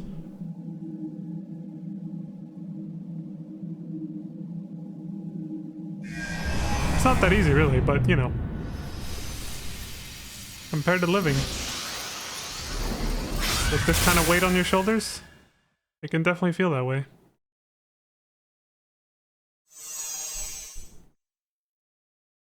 Now, show me your answer. Very poetic. It does kind of feel that way, doesn't it? Emergency! Code! Q! Defeat Veil Hunal. Destruction.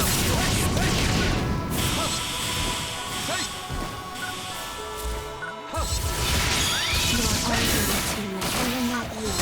And the darkness is undying. Completed!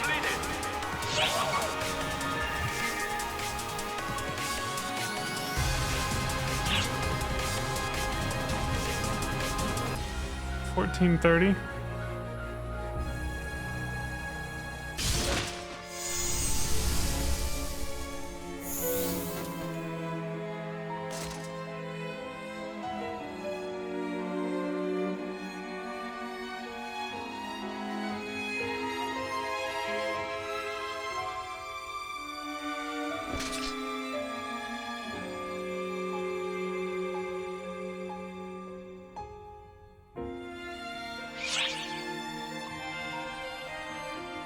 Oh wow. Even after coming this far, you can still change your mind and just close the time loop again, like the first time around. I like that the game lets you do that. Obviously, I'm not gonna kill her. I've already seen what happens.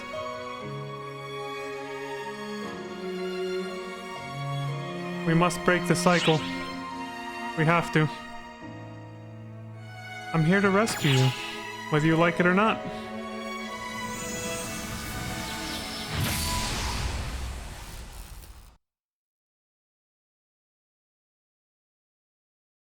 There really is no measuring how kind you are.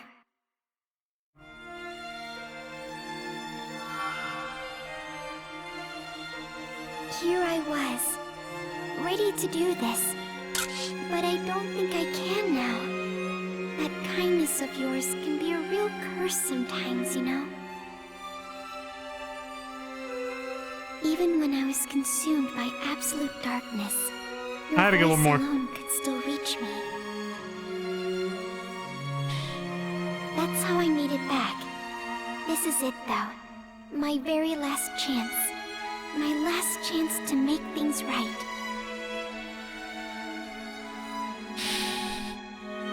You're right, Peaches. Profound darkness has already manifested inside me, and it's too late to stop it. But if I die right here, right now, I can finally lock it away forever. I can stop this, once and for all. I was hoping she would talk over that last one, but, you know, her voice is too meek. So if that kindness of yours won't let you do what must be done, then I'll do it myself. She's gonna commit Sudoku? She is. The same thing she tried to do 10 years ago. No!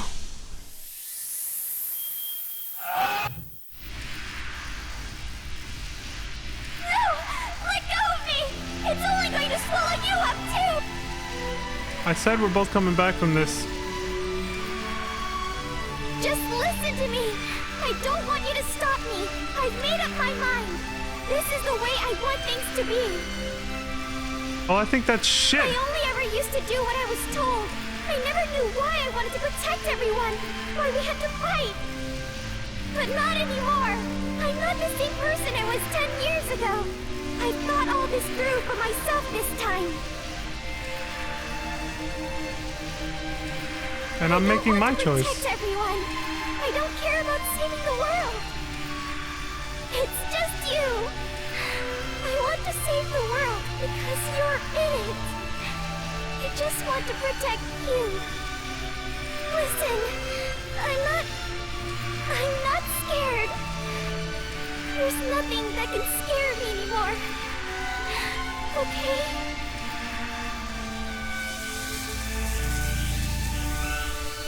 Well, then the feeling's mutual, Matoi. I'm doing this to protect and save you. Why do you cry so? What?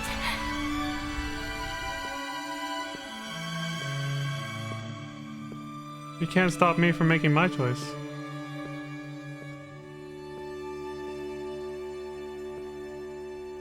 Awaken, Clarissa! No.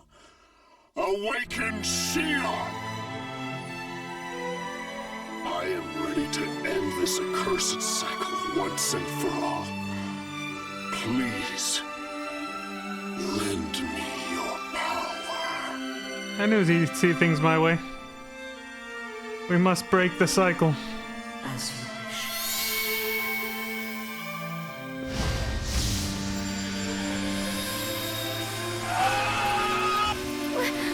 What are you?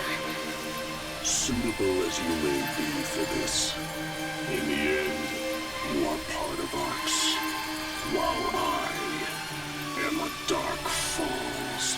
I shall free us from the wheel. Why then should I not be the one inside of whom the darkness gathers?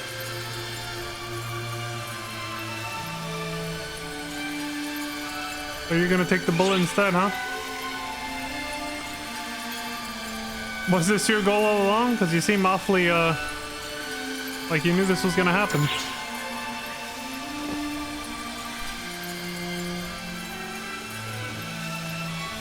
helped me realize.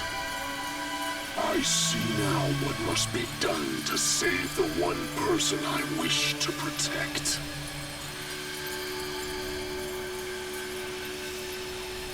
If I can save her now, that is enough for me. I need nothing more.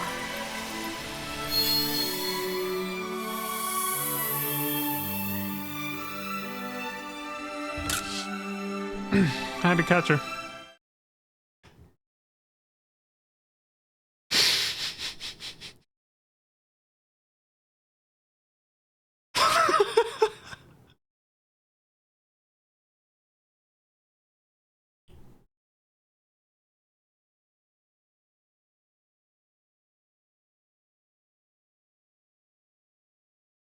I'm sorry.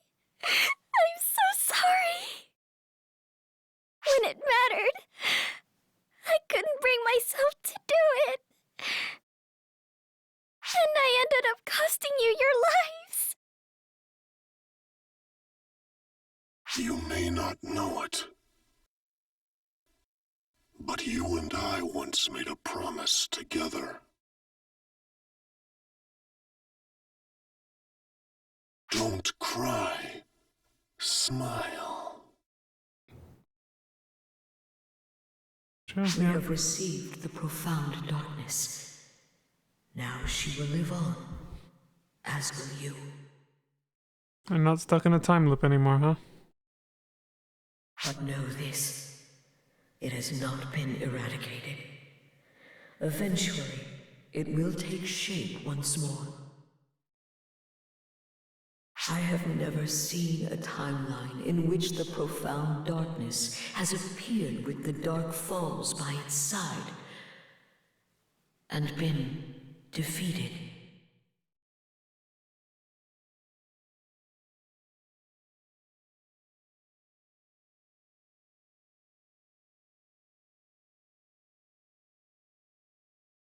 And yet, I have never seen a timeline in which she was rescued either.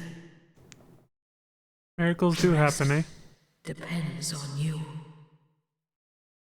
Go and weave a timeline beyond the reaches of omniscience. Consider that our one and only final wish.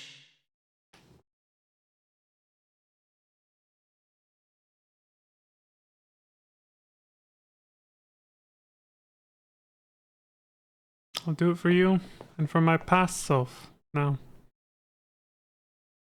No longer my future self.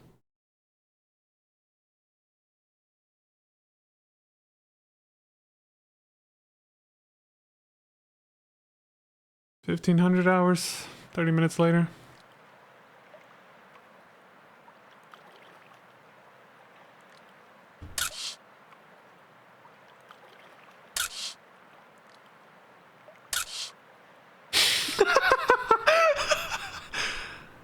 Ah, fuck. No, that just wasn't fair. The dead silence, too. Wasn't that perfect? Leaving. Before we even had a chance to thank them or say goodbye. It's all for research they? purposes. But I was told to smile. So for now, I'll try.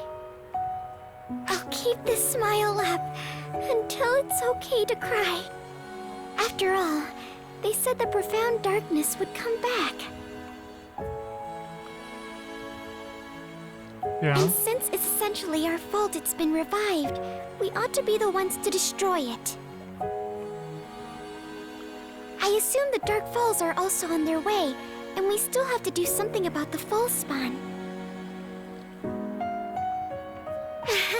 Our plates are totally full. Who has time to stand around crying? Right?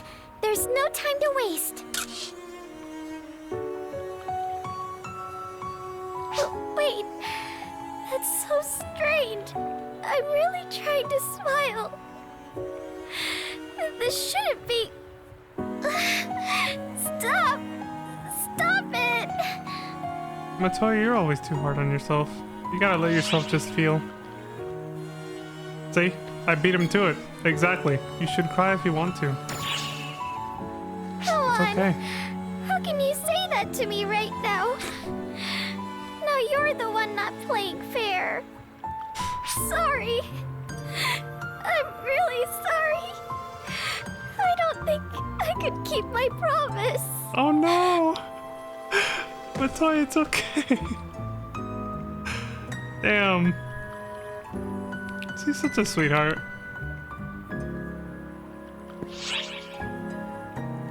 Welcome back, Matoya. I missed you.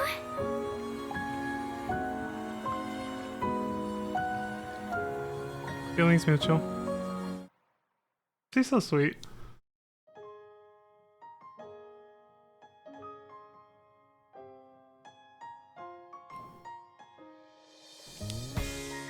That moment when she broke down and she said she couldn't keep her promise.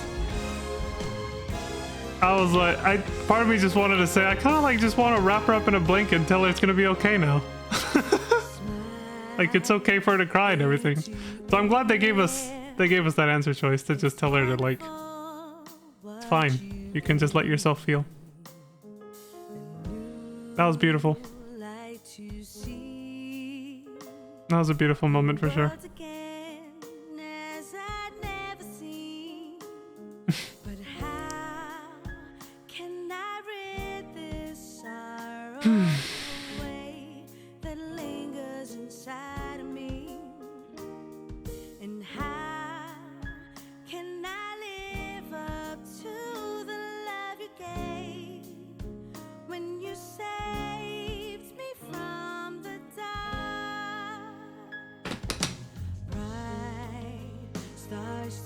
Peaches, why must you do this to me, Leon? You know, when you said that, I didn't want to interrupt the cutscene too much more after that, but I almost wanted to say, why must why must this game do this to me? It gives me a reason to hit the button.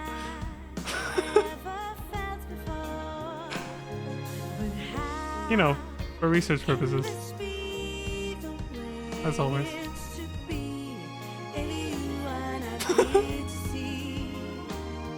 It's always research, Peaches. It's always research. Bullshit! You suck!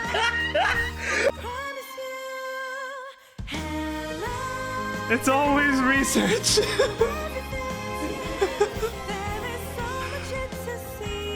Peaches is like, you can't fool me. I like what you said earlier too, Alucard. Yeah, that's definitely the message of the story. And again, it is another trope, of course. Like, it's, you know, I've seen it in plenty of places.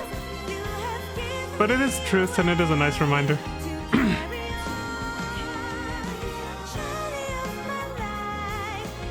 We buy into the ideas of destiny and fate too much, and that the idea that it's all written in stone, it kind of gives us an excuse not to try anymore. So then we don't.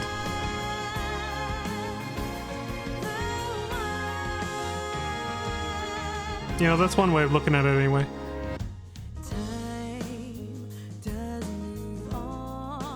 It gives you an excuse to just give up early without even trying, basically. And so we do, when we are given that choice sometimes, you know. It's better to think of it as, you know, it's not over till the fat lady sings. Now that line I'm only using because that's a line you gave one of your characters, Alucard. And then what does she follow it up with? She says, let this be your dirge or something?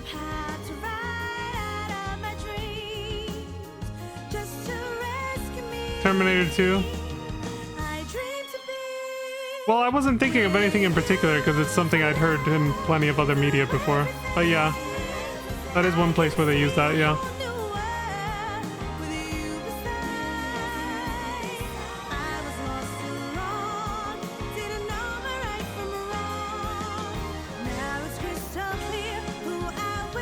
Free will being an illusion is a partial truth.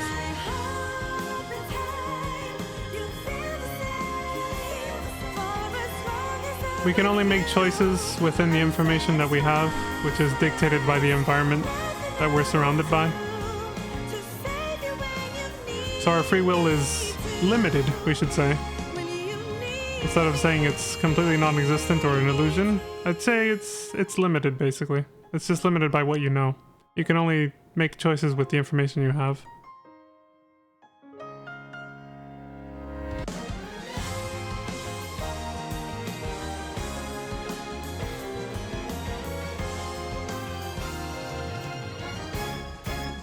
So our environment usually dictates like 99.99% of the time what we're going to do.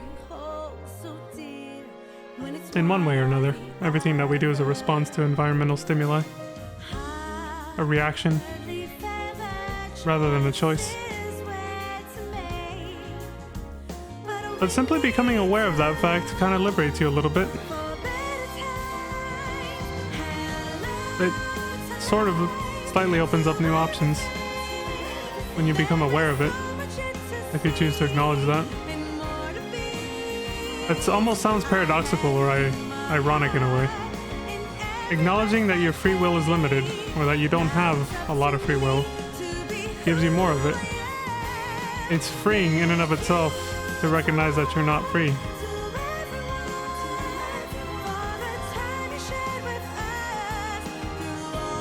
Life is strange, ain't it?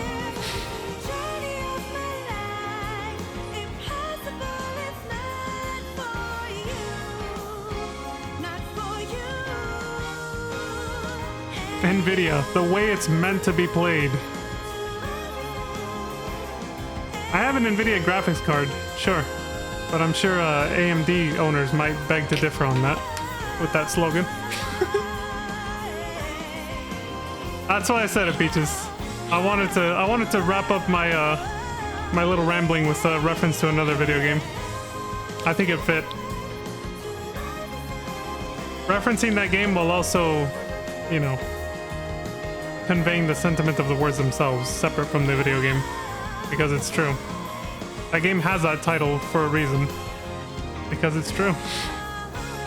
Life is very fucking weird. The whole thing is an acid trip.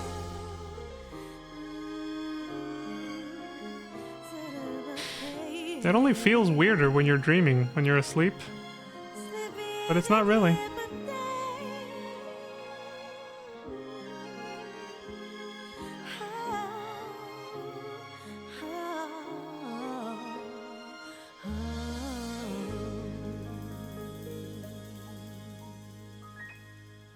Oh, the timing of the music. I always love when they do that. When they time like credit sequences like this and like, you know, the music that goes with it, with something happening like that. That's really cool. I did that at the end of PSO1, episode 2, I believe, when they showed Dark Olga Flow, the sword that Olga Flow leaves behind, right? The Dark Flow dissipating. It's like slowly disintegrating. And then it finishes disintegrating at as the song ends and the credits wrap up. That was pretty cool. Now that was a very beautiful and worthwhile ending. I like that. It was such a nice touch with being able to tell Matoi that it was okay for her to just let her emotions out. And to not to have to feel guilty about it. That was a beautiful ending. And we got our little cliffhanger for the aftermath of episode 3. Which will obviously lead us into episode 4. But this stream has gone on long enough. So we're gonna wrap up here. Profound Darkness Revived. We'll see how that goes tomorrow.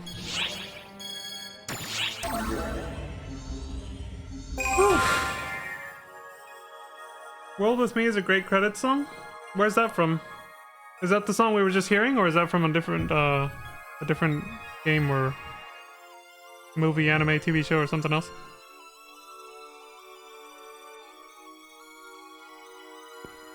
Oh, that's the one for episode 2? Okay, the one I was thinking of. Yeah. I think that one we heard just now is definitely the best one out of the 3 that I've heard for this game so far. That one captured the emotion of that whole ending perfectly.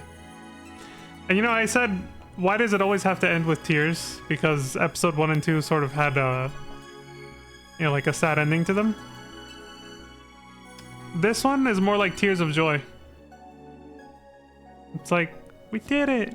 We saved her! We saved Matoi! You know? But at the same time, there was still tears. It kept to that pattern. There were still tears, but they were tears of joy and happiness. Matoi was experiencing that mix that I was talking about last night. That mix of profound sadness and joy at the same time. Like tears of sadness and happiness at the same time. That sort of conflicting feeling that just makes you like... It's overwhelming.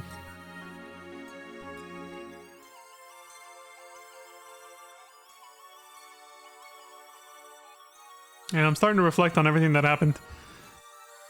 That's when I know a story has hit me well. Has hit the mark for me. I immediately just start going like, wow, that was really nice. Like I just start thinking about it. I start zoning out about it. But I'll do that off stream, obviously. Otherwise, I'm just gonna sit here staring off into space. So, like I said, with that, thank y'all very much for watching. I appreciate the support across Twitch and YouTube, and thank y'all very much for everyone who came by to watch live. Peaches, Alucard, thank you very much for your company. I always appreciate it very much. I do bid you all to please take care of yourselves. Stay safe. Take care of each other. Look after each other. Don't die. All that good stuff. And until next time, I hope you all have a wonderful morning, afternoon, evening, and good night. I will see you all then. And I might look for somebody to raid, but as usual, there might not be anybody at this hour. I'm on the West Coast. It's a little late, but I'll see what I can do. Either way, I gotta go get ready for bed, so I'll leave you with that. Bye, everyone. Take care. We got to end on a happy note this time, finally. A bittersweet, you know, it was sad and happy at the same time, but mostly happy. We got to save her. And we still got our little cliffhanger for next time with the profound darkness being revived and all that, so. Bye. Dylan! You son of a bitch. And remember, it's always for research purposes. You bastard! You son of a